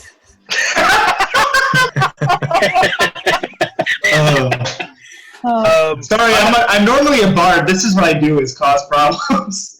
Boom Boom is no bard. Boom Boom is no songwriter, but he will write you a song. Mama will inspire. I look forward to it. I'll say, you guys start. Are you guys gonna journey on this path to this open clearing? I had one more thing I wanted to do. Yeah. I wanted to ask Howard to try and look at my gold vial from that terrifying old man that I stole and see if he knows what it is. You stole an old man? I stole a gold vial from an old man in a basement. We have stolen 2 people, though, to be fair, so honest mistake. Sure. Make a. Yeah, I'll take a look at it. Go for it. Make an investigation. Investigation. And let me know what you're doing Oh, that's true. as you're checking this out. I'm not gonna uncork it or open it, but I'm gonna kind of swirl it, take a close look. Is there like anything metallic, anything in there? Also, because I'm standing next to him and because of my travels, I wanted to see if I recognize what he's holding. All right. I rolled a 8. Rolled an 8. Chris, if you want to roll as well, make an investigation, or I'll give you either Arcana or History, right? Go for history. History, yeah. Yeah, just kind of 13. All right. I'm not familiar. How about you, Roon? Perfect. So take a look at it. With Roon's help, you actually realize, and he points out to you how it has a very metallic, it looks like liquid gold. And Roon, you have heard of scholars trying to create a potion We found cheese. to turn into gold, like turn something into gold. And this right here, it's reminding you of something that you've heard of. It's kind of like almost like a poison where you would slip it to someone, and when they drink it, they're not going to have a fun experience. Do I know what it causes? Oh yeah, like it'll turn whoever drinks it into gold. Okay. It's kind of like a Midas. It's a potion of Midas. So I hold this and I say, yeah, I've seen this. Oh. So if we ever need money, we can sell a human. This is same page. I was thinking like giant statue, turn it into gold, chip it away. Oh my god. Oh no. Not like already like inanimate, like a living person, like organic. Okay. Yeah, then the biggest person we can find. Yeah. Mm. All right. So yeah, I look at it and I'm like, oh yeah, I've seen this before. Except I've seen it used to assassinate someone. You don't want to know how that happened. It's not good. You drink this, it turns that person right into solid gold. Boom Boom would like to hear this story. So I tell him about a time in my travels where I was helping out a fellow half-elf, which I thought what we were doing was going to go and confront somebody for money. I didn't realize that we were going to slip him this. And as that happened, and you can tell them what happened to the guy as he drank it. So, as Is you there saw like a this, car in the background or Yeah. something? Or am I going crazy? There's a music box in the background. Oh, okay. That would be my wife playing the piano. I was like, it's not just me. I know this. I thought I was going nuts. I was like, He's got a music box playing. okay. It's your gun. your gun playing. It's just boom, boom, click like this. I'm just, And so, as you saw did you slip it to him? Where did you slip I didn't. I went with my friend, and I thought he was just going to collect money, and I was there as the muscle. And what ended up happening is went off and talked to this guy and ended up making him drink it somehow. And I didn't watch this happen. But I walk in just as the guy is in the throes of whatever happens. And I'm going to explain it to these guys what I saw. Yeah. So what you see in this, as you see your partner force feeding this liquid to him, and what you saw before, it was just a smaller vial. This is a little bit larger, probably about 3 doses, I would say. Have fun with that. As he's forcing him, you saw him start to become almost like a petrification, almost like a Medusa type point where he starts to move, and as the figure tries to move, he essentially, within 6 seconds, he just turned to solid gold, and he attempted to scream, but you heard mid-scream gurgling noises, and from his mouth just came this like foaming yellow, goldish just bubble, and just stop in place. And His then clothes did not turn gold. His body did, but his clothes did not. And then my mate took out a mace, swung at this guy's head, shattered. Oh yeah. Thickest thing I've ever seen. And I'll let you know, you did see the shatter, and like where the head shattered, the neck is solid in. So it wasn't like just like a cover, like solid gold person. Boom Boom will find kitchen. Okay. Boom Boom will take small pastry man. Okay. We will make muffins. We will Midas muffins. We will give them to the enemy. And Boom Boom will then smash them and give gold to a new family. They will have delicious and then death for Mama. Oh no. Mama's Midas muffins. I tossed the potion back to Howard. Howard. Yeah. This is I like your plan, Boom Boom. I'm gonna hand it back to Remus. Do not drink potion, brothers. It will turn you to gold, and Boom Boom will smash you and spend you. And with that, we are going to end today's session. What? Oh, man. Yeah, I told you guys. When the full party came in, we're capping at 2 hours. Oh. Sorry. Well, you said just this first one was going to be 2 hours to just get set. We can go as long in next time, right? Or We can kill everything. Oh, if you guys are going to go longer than 2 hours next time, we'll go longer than 2 hours next time. Can we go longer right now? I don't want to end right now. We can't. well, because you said it was 2 hours, I already have plans. I have plans at 8. This is great, though, dude. This is amazing. So, as we wrap up, thank you so much, guys, for tuning in, watching in. I was your Dungeon Master for today. The ceremonial Dungeon Master, Anthony Mullen. Guys, please let everyone know where to find you at and what you're a part of and what you do. I don't know who wants to just sound off on alarm. Just take at it. All right, so I'm going to go first. Daniel Chavez. You can find me on Instagram and Facebook with my art stuff, Ratfink Arts, RATPHINC Arts.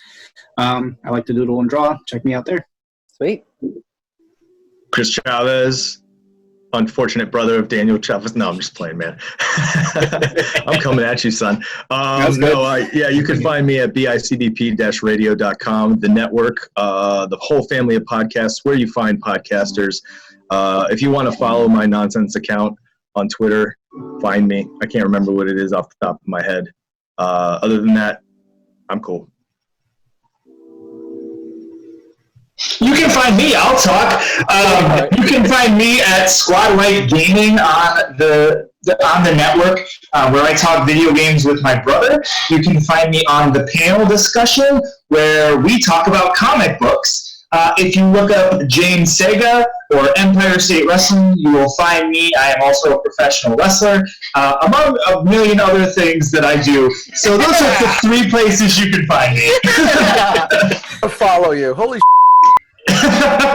Rick's brain just exploded. Rick? Which Rick? Rick? Oh, Me? Ricky, go for it. I'll go first. I'm Ricky Coates. You can follow me at Rick_Coates on any sort of social media you may have. I am sitting at home a lot right now, but usually I'm out with bands, either doing merch for them or filling in. We'll see what happens. And now, Rick. I don't know, just follow my cat at Bub Fuzzins at Instagram. I'm that I only get to be Boom Boom for 2 hours on a Saturday night. So, I'm gonna be honest, I don't want y'all to follow me. I feel like Twitter, don't forget, follow Boom Boom on Twitter, and I feel like he's going to go off tonight. I really hope so. But thank you guys, everyone. Make sure to follow Podcasters on Instagram at Podcasters. We do have a YouTube page. It's Podcasters Tabletop Gaming. And for all more content, please head over to the network at bicbp-radio.com. See you guys next week. All right. Peace, guys. You guys want to go? Well, all right. We'll do a little after. If you can go to Restart the podcast. All right. Let's just say, and we're back. Episode 4.5. Just playing. Just kidding, guys. We're back. We have about 20 minutes left, I guess. We'll see where we can get. We'll see where we can go with 20 minutes. That's what we got. This is time management as a DM. I'm really impressed with myself. Just do a little in between scenes. And we technically have 33 minutes. 33 Before we sign out, you just do a black screen that says 2 minutes later, and then cut. Exactly. All of our Instagram handles were actually in character. That's what our characters. Oh yeah. So He wants to keep going. Yeah, so we left off on the Shattered Gold, right? Yeah, Shattered Gold. Mm-hmm. So it's getting dark that now. way. It's getting dark now. What do you guys want to do? You guys want to move on, or let's keep pushing forward? I have a feeling there's something up ahead, and it's getting dark. So I've got dark vision, right? As do I. Yes, you do. As do I. So what do I see ahead? Blind is a bat, so I'll go ahead and follow you guys. Just stay close. Boom Boom will climb hill, and also I take that lighter, and I light a torch, and I go, "This is from small man who gets big," and I hand it to Howard. Perfect. Thank you. So as you guys break this clearing in of the swamp, you end up coming up to a rolling hill, and it's kind of like you lead up to a hill, and then it's like down a ravine, not like a ravine, like down into like a valley. You see a small village of like some huts and these tents with some smoke coming up, and you see some flickerings of light, and you hear. I mean, you could hear faint noises coming from it, but nothing specifically. How far is that village?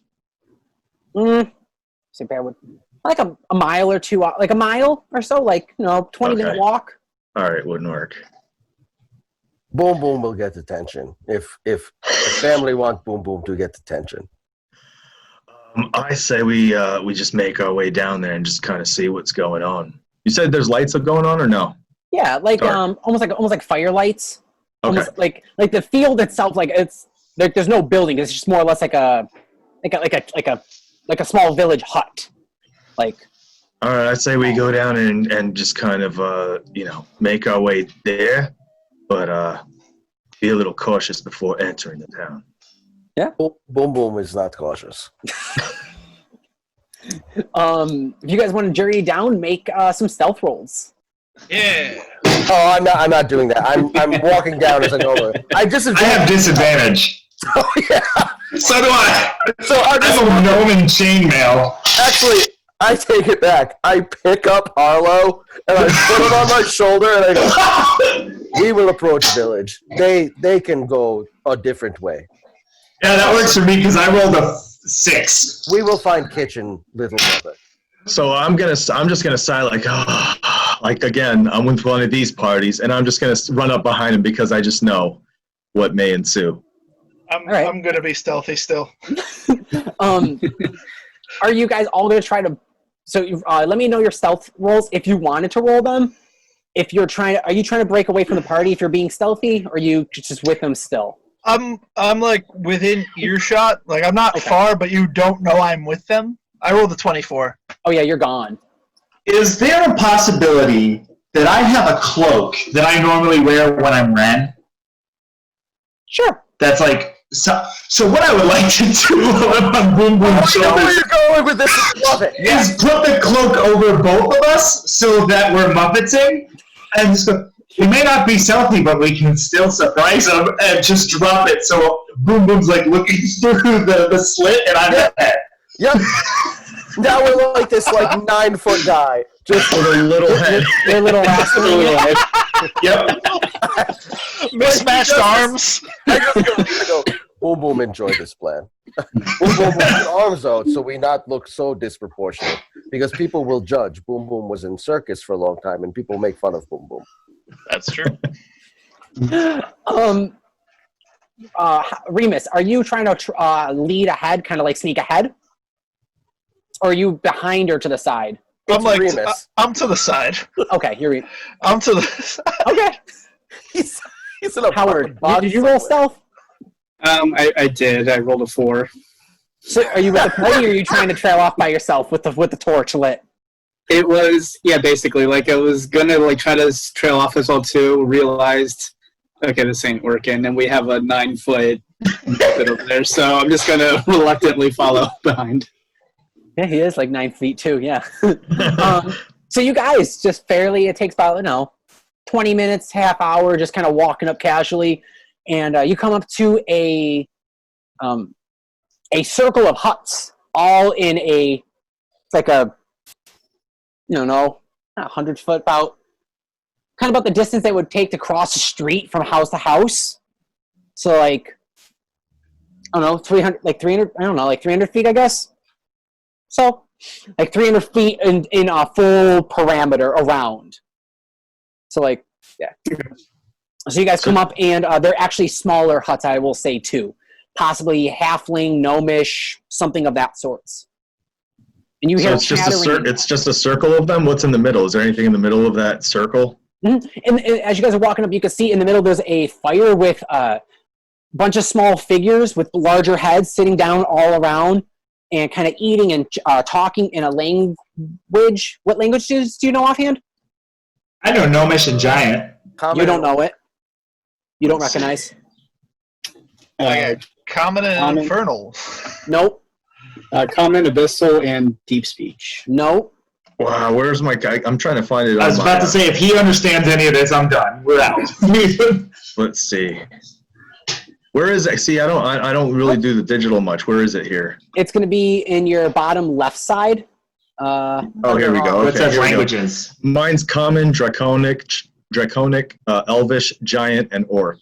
Holy Hello.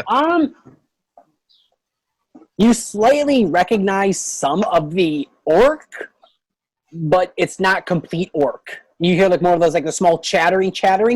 You guys start to hear a glimpse or two of common, but not everything's in common, I will say too. And you hear just, I don't know, it's more like general banter that you hear. These like really like smaller like that kind of a tone, kind of like, are you gonna find this? Oh, we got kind of noises.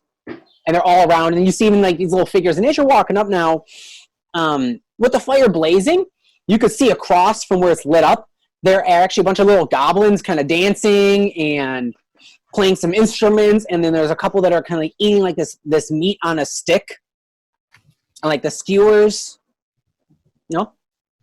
And we'll say there's roughly about 15 huts around. Uh-oh. Okay, so here's what I do. I walk myself and Arlo directly into the circle. On one hand, I have Creechy. On one hand, I have Harpington. Okay. I take the robe off and go, surprise, small people. It is Boom Boom and friends. And then Creechy goes, that's right, Boom Boom. And Creechy goes, yeah, you're right. Here we are. And I'm like, we are here. And I say it in orc. As he's doing that, I'm pulling my longbow out and an arrow, and just because I'm ready for whatever happens next. I'm sorry, small man, it turns big, but this needed to happen. Make a charisma roll. Straight. Okay. All right. Are you trying to do it with a nice inflection, like a charming persuasion? No, but I got a 17. You're good. And the two of the figures that you hear in this like broken orcish start talking to you, going, nice to meet you, Boom Boom. Name's Jericho. And you actually, are you hungry? And they actually offer you some meat. And they look up at you, Ren, and go, how don't we have enough for all four of you? Kind of looking at all four heads. Do not worry about Creechy and Harpington. And then I put them back on my belt to go, Boom Boom just kid. But Boom Boom always hungry, and Boom Boom will cook for you. Well, are they eating people? How are I'm more asking Boom Boom. I'm whispering to Boom Boom, like, what are they eating? Boom Boom does not know, but Boom Boom will eat. Boom Boom does not discriminate. They hand you see one of these hands kind of reach up. It kind of goes up to your elbow, or I'm sorry, your knee. You're like your knee. So you have to lean over and pick it up. I do, and he's still on my shoulders. I grab it, I just take a bite, and I hand it back to him, and I go, Boom Boom appreciate you. And then I aggressively hug him. And you actually see a couple of them kind of pull spears up, and he's like, they kind of pull spears up like, hey! No. You are all family now to Boom Boom. Mama will protect.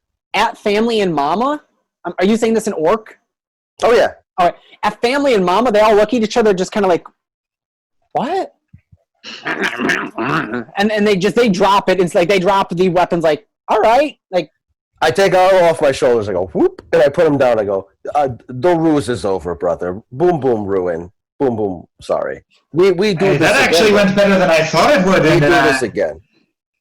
And I start to put my spear and my arrow and longbow away. Boom Boom have other friends. Everyone come out of woods. And I pull out my gun and I fire it in the air. That's the signal.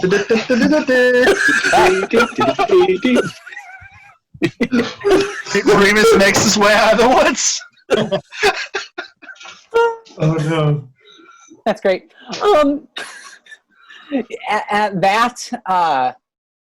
At the word of friends, they all kind of like, here, and then you see them kind of pull up a tray with more sticks of meat, and they start handing it over. Just caught it yesterday or earlier today. Just caught it here, and you see some of the skewers are a bit more raw, and they go, how hot do you want it? They start putting like the raw meat in the fire. Boom boom. I'm asking all of you guys this in Are you guys talking in front of them at all? I am clearly. Are the rest of you guys speaking at all, or because they're talking in? I'm more whispering to Boom Boom if I talk at all. I would probably say something in common once I approached Boom Boom after hearing the La Cucaracha gun. At the La Cucaracha gun, actually, as they're handing you all, this older goblin just kind of comes walking out with a hook, like a cane, kind of like Yoda style, just kind of like hunching over, and actually looks up at you, Remus, goes, Okay. "What was that noise?" And what is that? It just made a bang, and then it sounded nice, because we don't want that to happen again. He's talking in common. Oh. Well, that's Boom Boom's new toy there. Our friend Arlo here has updated a little bit for him, and we're going to okay, Boom Boom, hey, this fine old gentleman here would prefer if we didn't shoot off our gun right now. I look at the old guy, the old goblin. I go, "You are old." Boom Boom see you, and you see Boom Boom, and Boom Boom will not shoot gun in camp again. Boom Boom do it to get other friends because they were hiding. They were trying to be stealthy, but there is no reason. We are all family under Mama. Well, yes, we want to be. Yes, we're all friendly over here, but we want to be careful still. We don't want to alert anything out there. We still have to be somewhat careful. And if we alert things, Boom Boom will kill them for you. What kind of anything are out there? That's what I'm curious of. What was that? What kind of anythings are out there? Because where I come from, you're the anything. So what are you scared of? Well, and during this, we'll say they start handing meat out, and through conversation, you find out it was some deer that they had hunted and slaughtered. So it's not human meat, as you all know. It's not people meat. It is they've been having this little village of goblins have actually been attacked past week, 3 nights in a row by kobolds. These little, which to you, they just start to describe this little, like little lizard dragon people. They've been taking us. So that's why we're out in the open now. A little bit harder for them to grab one of us straggling if we're all together. Boom Boom will not let this happen. Boom Boom will live with you. And when small dragon things come, Boom Boom will smash them and eat their lungs. Well, So Boom Boom. I'm going to look for Jericho. Where is he? Jericho is off to the side of you guys, kind of like still cooking food and kind of like that. I want to walk over him and say, "Hey, mate," in common, right? We understand each other. Mm-hmm. Mate, where are we? What is this land? What is this village? There we go. Land. Oh, village. yeah. Oh. All right. Oh, yeah, we haven't established anything. I just offered to move in. Sorry. It's Boom Boom. Sorry, it's what he does. Well, what do you mean? Where'd you guys come from? This is we're in the land of Fabala, but what do you mean? Fabala. Yeah. No. Well, I'll tell you what. Me and my mates somehow showed up on the swamps at the outer edge of this land and walked about 2 hours to get here through these forests and vines. So what is this land and what is this village?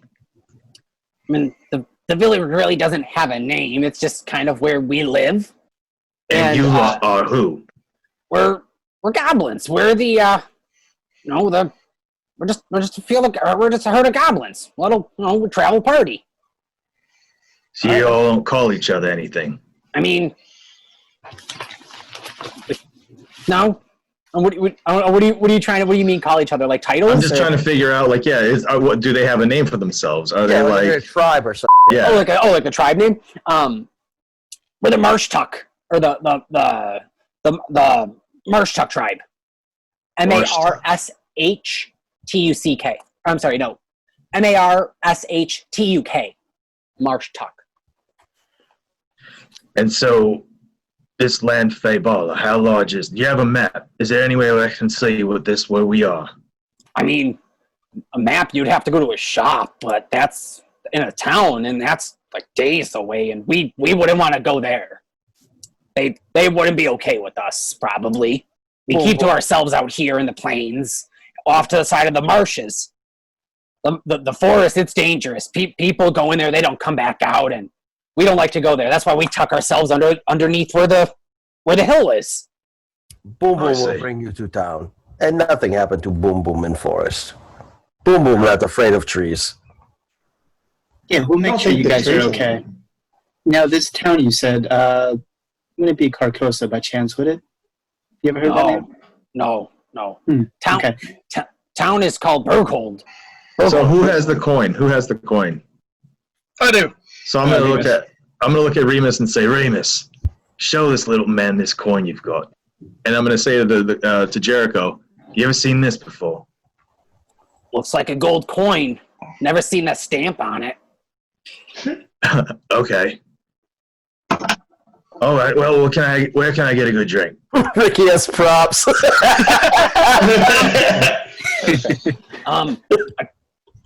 I mean, it's not good, but it's strong. Is that okay? Yeah, where can I get it? And you just hear him go.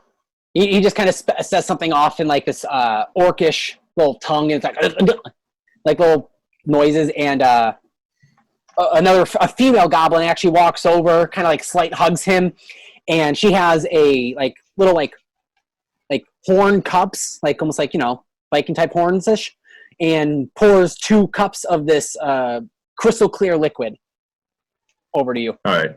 So I'm just gonna take it.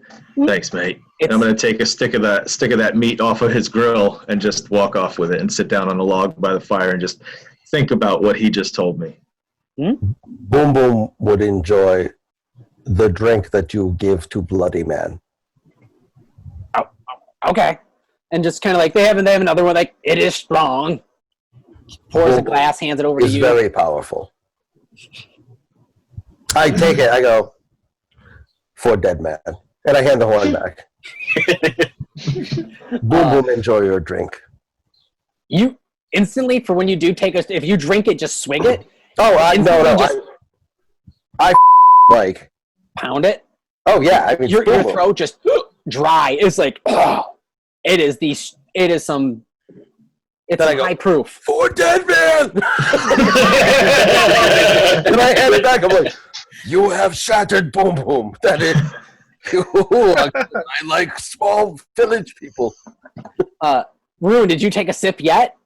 Well, I saw him do that, and I look at it, and I look at the goblin next to me, or is it goblins, right? Yeah, a little goblin. And I give it to him. I take a bite of my meat. I would definitely like to get some of that myself as well. So as you hand him the cup, he's like, hands it over to you, Arlo. Same thing. I need you to make a con save. Ew. Boom Boom is slowly replacing Remus as his favorite person with Arlo because they have a Rocket and Groot thing going on. It's 14. 14? Throat is dry. Oh, wait. Okay. It's not poison, so I'm good, right? No, not poison. It's just one of those. It's so like you. I was just curious because I have advantage. Oh, I mean, if you want to roll advantage to see if you can handle it or not, but with a 14, it's instant, same effect as Boom Boom, and you're like, oh. Oh, so you said I can roll with advantage? Sure, if you have advantage again. 21. Your throat is wet. It's only like not as dry, but a wetness. Like, oh, okay. Not too bad. I think Ren likes this a little bit, huh? And it's more of a soft, warm, comforting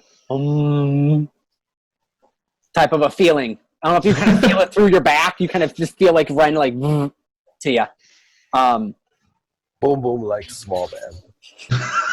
We will bake the gold muffins and destroy our enemies. And I say this in front of everybody. And Colin. We will eat them and turn to gold. And we will chip them. And we will spend the gold on things to destroy other enemies. I can make more music with all that gold. Boom Boom would appreciate if Axe also makes song when he hit. I'm gonna nudge the goblin next to me real quick. I'm gonna nudge the goblin next to me real quick and just say, "Hey, who's your leader here?" He actually, Jericho. Well, that's Scratch Snuff. Scratch Snuff. And where's that man? He points over to the little Yoda character that was talking to. Who was he talking to? Remus. He was talking to me. Yeah, the one that was talking to Remus with the cane kind of hunches over. Okay. Points you over to him. Interesting. And at the sound of his name, he looks old, and you guys are about like 20 feet away, and he just instinctively just like kind of looks over, not in a mean way, just kind of like he heard someone mention his name. So, man, I'm just gonna see that he's already speaking to Remus, and that's gonna, to me, it's gonna raise Remus in my eyes a little bit. Like he was smart enough to go straight to the leader. All right. I'm gonna walk over to the person I was giving out the clear liquid. Yeah. Yeah, I don't really drink this kind of thing. Do you have any kind of ale or mead? Mead. You're like, something. Hold on. Not what you're gonna find in a tavern. And he actually, Jericho kind of like talks to his wife, the female goblin, which again they're a couple, and they're talking. And they go, runs back into his little hut. Comes back about like 15 minutes later. He was searching for something deep. He was trying to figure out where it was.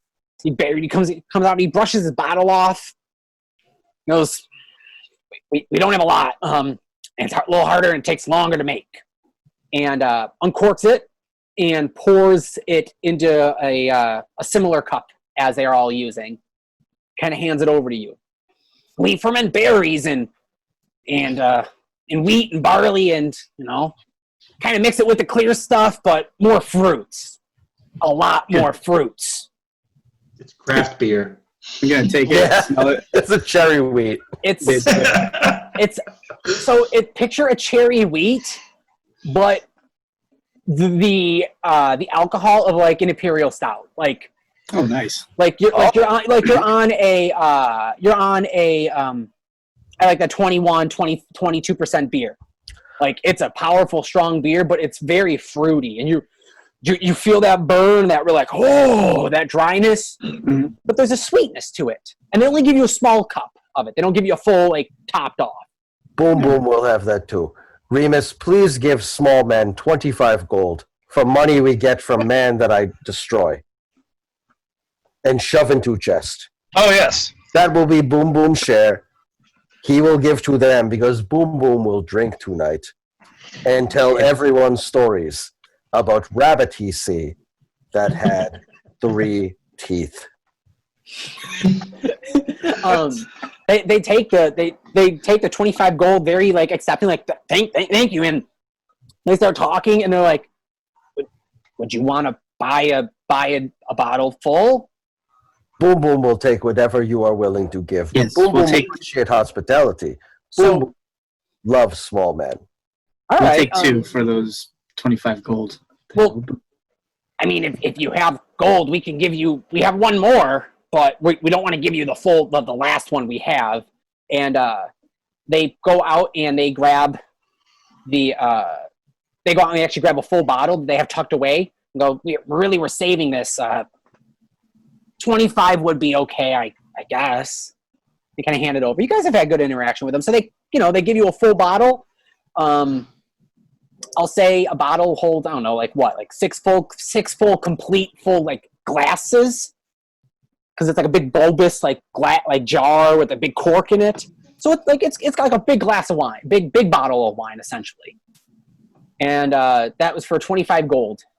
We will drink this now. Oh, all right.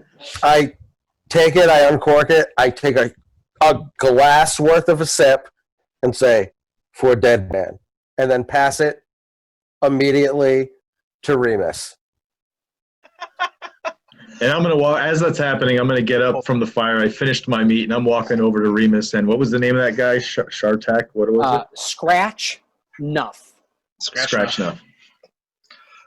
Daniel died again. Yeah.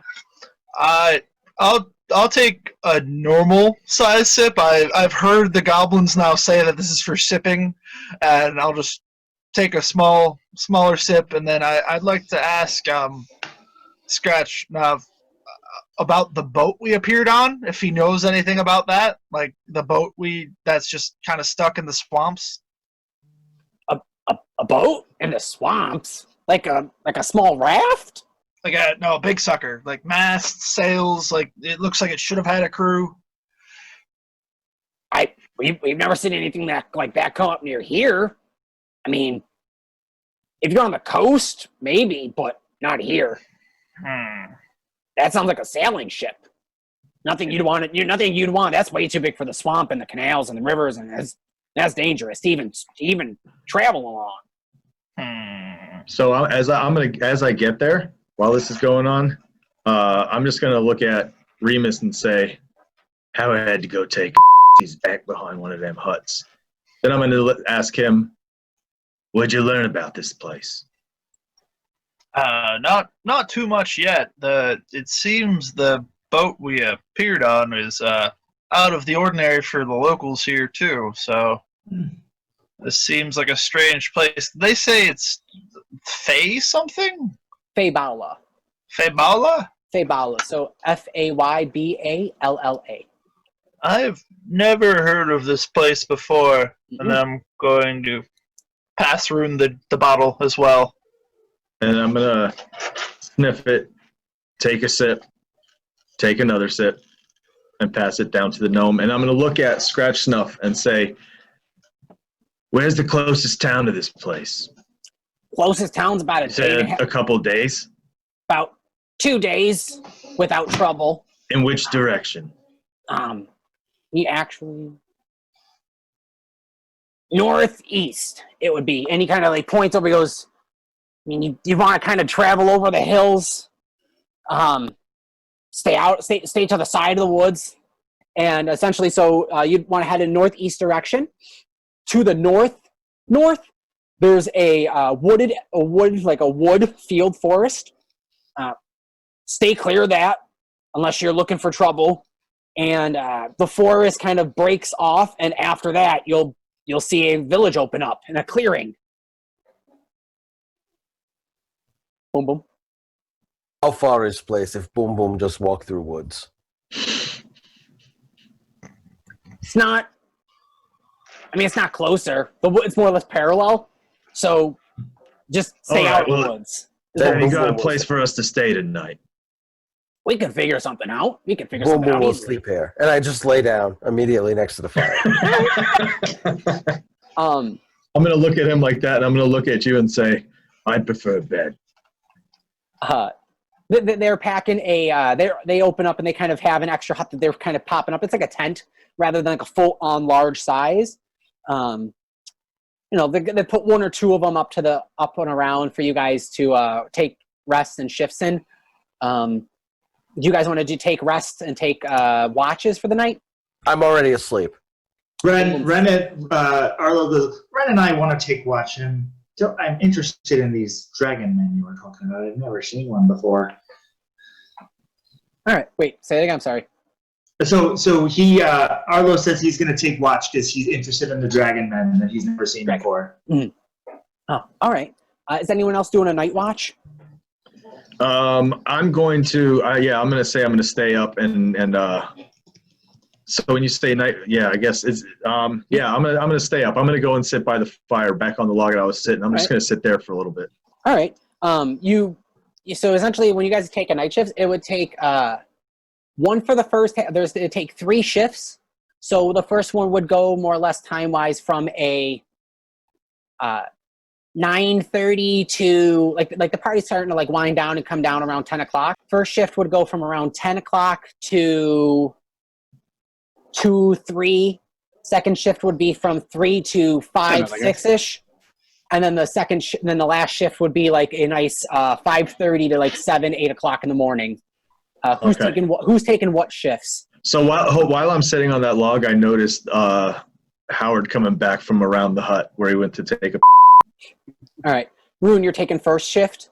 Yeah, and I'm going to tell Howard. I'm letting him know I'm taking first shift. So if you want to take a nap, man, go ahead and do it now. All right. Thank you. I appreciate that. I think this mead or whatever that they gave me is quite getting to me. It's good. All right. Make a perception check. By this time, the fire's dwindling down. It's smoldering. They have a small, low fire going, and the goblins seeing you guys being like well versed with weapons. They feel safe enough that they can trust you. No. 15. 15.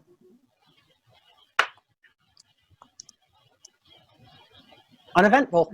It's quiet night. You hear oh in the distance somewhere. In the far distance, you hear a loud roar,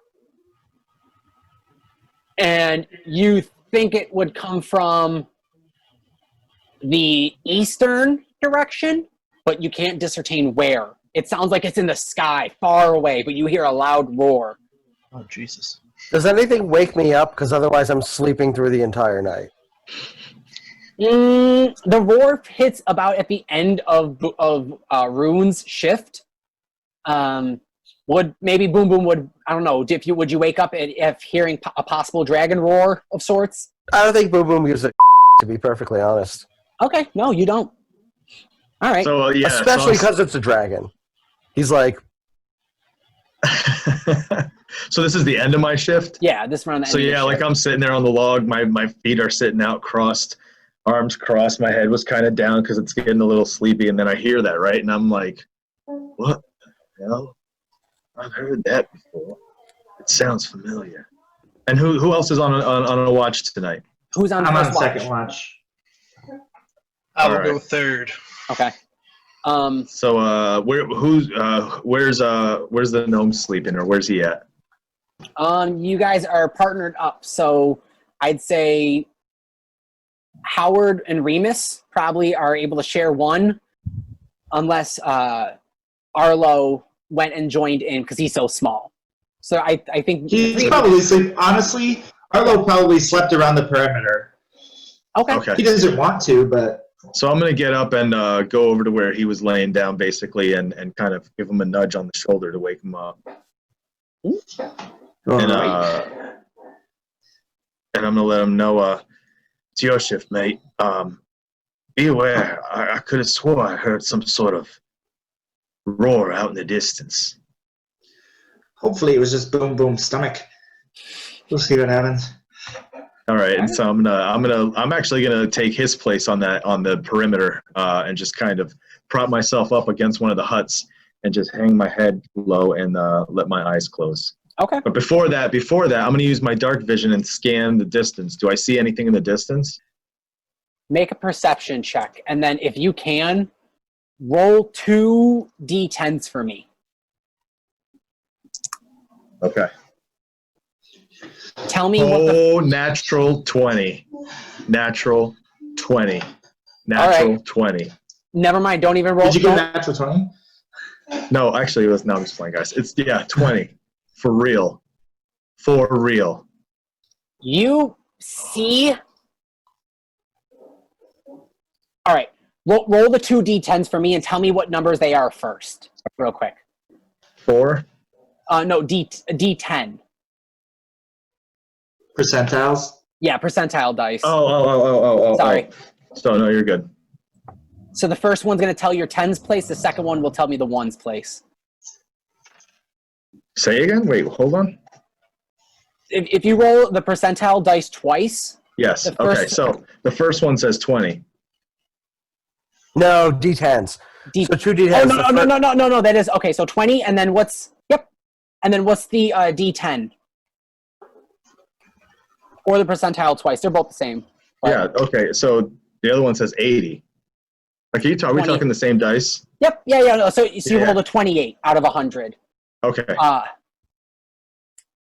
You see the figure of a man walk out and look walking down from the hill, and he looks dead with a very stoic, blank drawn face, and he looks like he's mumbling to himself, looking around, and he comes up pretty close to you, and I'll say just even from being out there in the quiet, you could hear him mumbling the words "mama," and as you blink, he's gone. So for a second, I hold my breath completely still because I want to make, if this guy gets any closer, I want to let him think that I'm sleeping, that my eyes are closed, but I'm literally staring at him, right? Mm-hmm. And as I start to exhale, I blink and he's gone. My first thought is, at first, I'm like, oh, I really need some sleep. And I hang my chin down and I take a nap because, yeah, my eyes are just playing tricks on me, dude. Too much mama talk in my head. Yep. I don't know. Yep. But I'm on alert. Like, yes, you are. I'm not just going to sleep immediately. For that first hour, I'm just really kind of listening. All right. Arlo, make a perception check for the night. 11. It's uneventful for you, man. For the next couple hours, it's quiet. It's nice. It's easy. Whoever wants to, by the end of your shift, it's around like 5 o'clock in the morning. If you want to tag out with a third watch, whoever wants to come over. Remus, is it just you or? I got it. All right. Mm-hmm. You do the third watch. Make a perception check for me. 18. 18. Because you're familiar and you feel like it, you see a figure walking far off to the east, and it looks like it's just kind of walking deadpanish. And is it Damien? And you blink, it's gone. You think you saw Damien. But that is where we're going to end tonight. Oh. We are calling it. Guys, if you stuck around for after the little intermission, you guys got to see a little extension of how the night ended for our party. Welcome. Guys, I hope you guys are enjoying this.